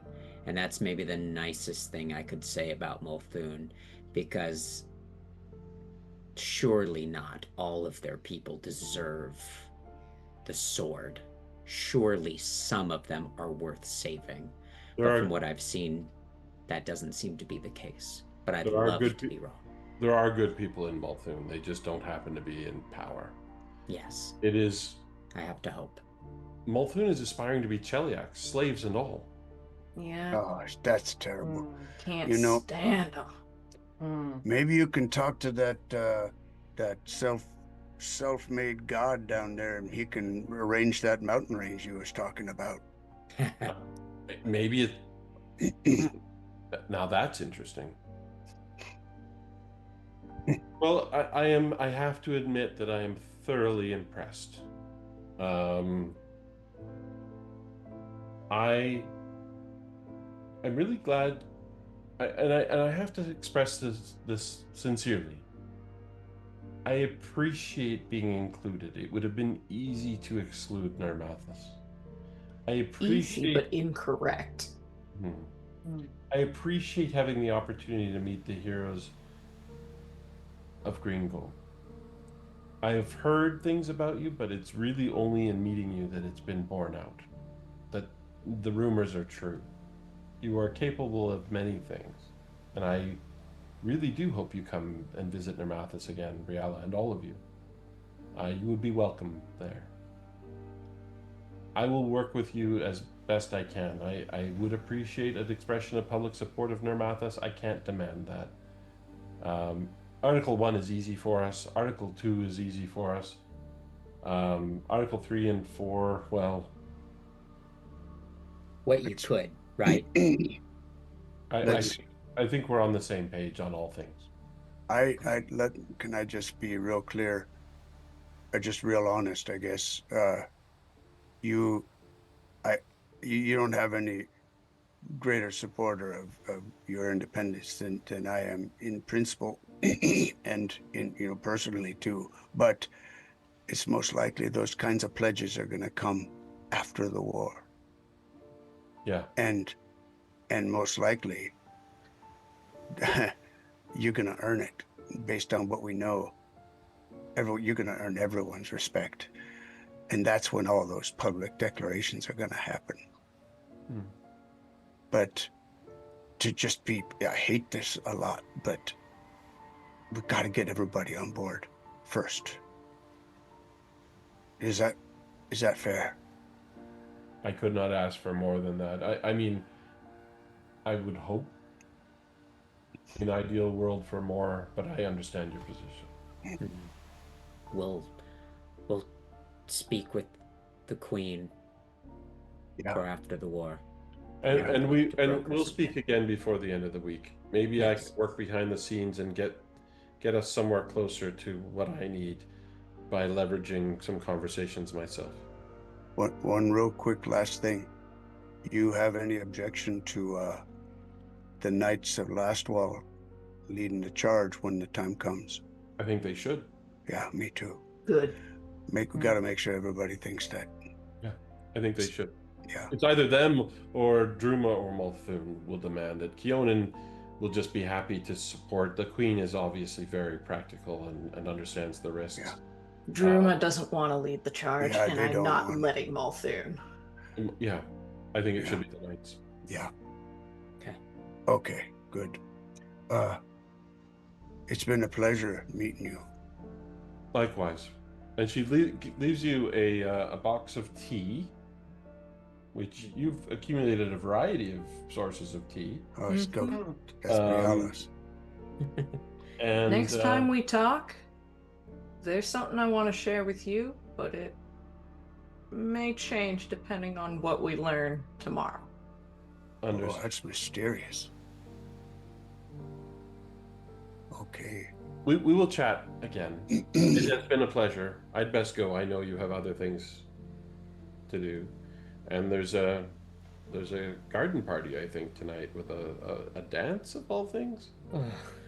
That's the only Okay. part of it I'm looking forward to. Oh, this is where we schmooze with the weirdo with the 2 masks and Mr. Mr. Skeleton. I wouldn't do No, that in that's public if I tomorrow. were you. The Knights of Last Wall and others will. That's tomorrow. Oh, Yeah. yeah, I think bad so. idea. Okay. I- Well, don't I- they? You have to be careful who you're dancing with, even. Oh, well, okay. I'd be happy to dance with you. Oh, okay. Really? Oh, you're gonna dance? Okay, sorry. All right. Yeah. Teach us some Near Mountain dances. You That'll have be me fun. intrigued. I Don't know go. I am an excellent dancer. Oh, I'm terrible. I'm absolutely dog awful. Excellent. You'll make me look good. Looking forward to it. Okay.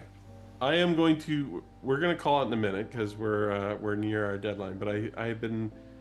I think it's worth putting up some faces to names, which I should have done earlier. Oh, yeah. I'd Awesome. love that. Yes, absolutely. All right. Um. I'm ready. So. There's Gorian the Glad. No- Yay! I love it. I love the glasses. Gorian! I love it. Gorian, my love! So good. We have Aromina, who you've just met with. I have to change sorry, I have to change the permissions first on each of these. That's why it's taking a moment. No worries. I No think I'm worries. in love with Delamian. There's Aromina. Oh, Yeah. Oh, yeah. She's looking pretty regular. Yep, she's trying to. Yeah. We're gonna show you. Vonda never put Walder? a shirt on this entire time. Look. A shirt on? She came early, he wasn't ready. Just marking it the whole time? Just no Yeah. shirt. Skipped. There's put a Walder f- with part of his face cut off. Sorry about that. I That's passed fine. Bonda a full robe. And who else That did you same meet color with as this. today? Coincidentally. Nice. We match. Oh, We met Chazro. with- yeah. Can't wait to see this Dampier. I actually like Walter's look. There's Chazro from Droma. No. Chazro's Oh. very, very pretty, actually. Yeah, very, very, Mhm. yeah, gorgeous. That hair. And And so dressed up. I'm jealous. Clavence. Beautiful, but she talked down on my vintages, so Yeah. Actually, she didn't mean to. Oh, Oh, God. Miss Clavence? oh god, the is that clown. the Joker? He That's looks a little bit. That's Who's a the guy ma- What from is that guy, Huh? Catamon? Mascot Hunter on x a- Hunter? Oh, Who's the guy from Oh. Hunter x Hunter? Oh my Yusuke? gosh, yes. Oh yeah, Just put some freaking stupid clown makeup on him. And... that's a fast food mascot if I've ever seen one. And there's Elzarius. Oh, the masked Oh, one. okay. Wearing a mask beneath a Wow. mask. You know, like I was wondering Elzarius. if they have if their clerics have powers, doesn't that mean that their leader is actually a god? It may. Not necessarily. suggest- though. No?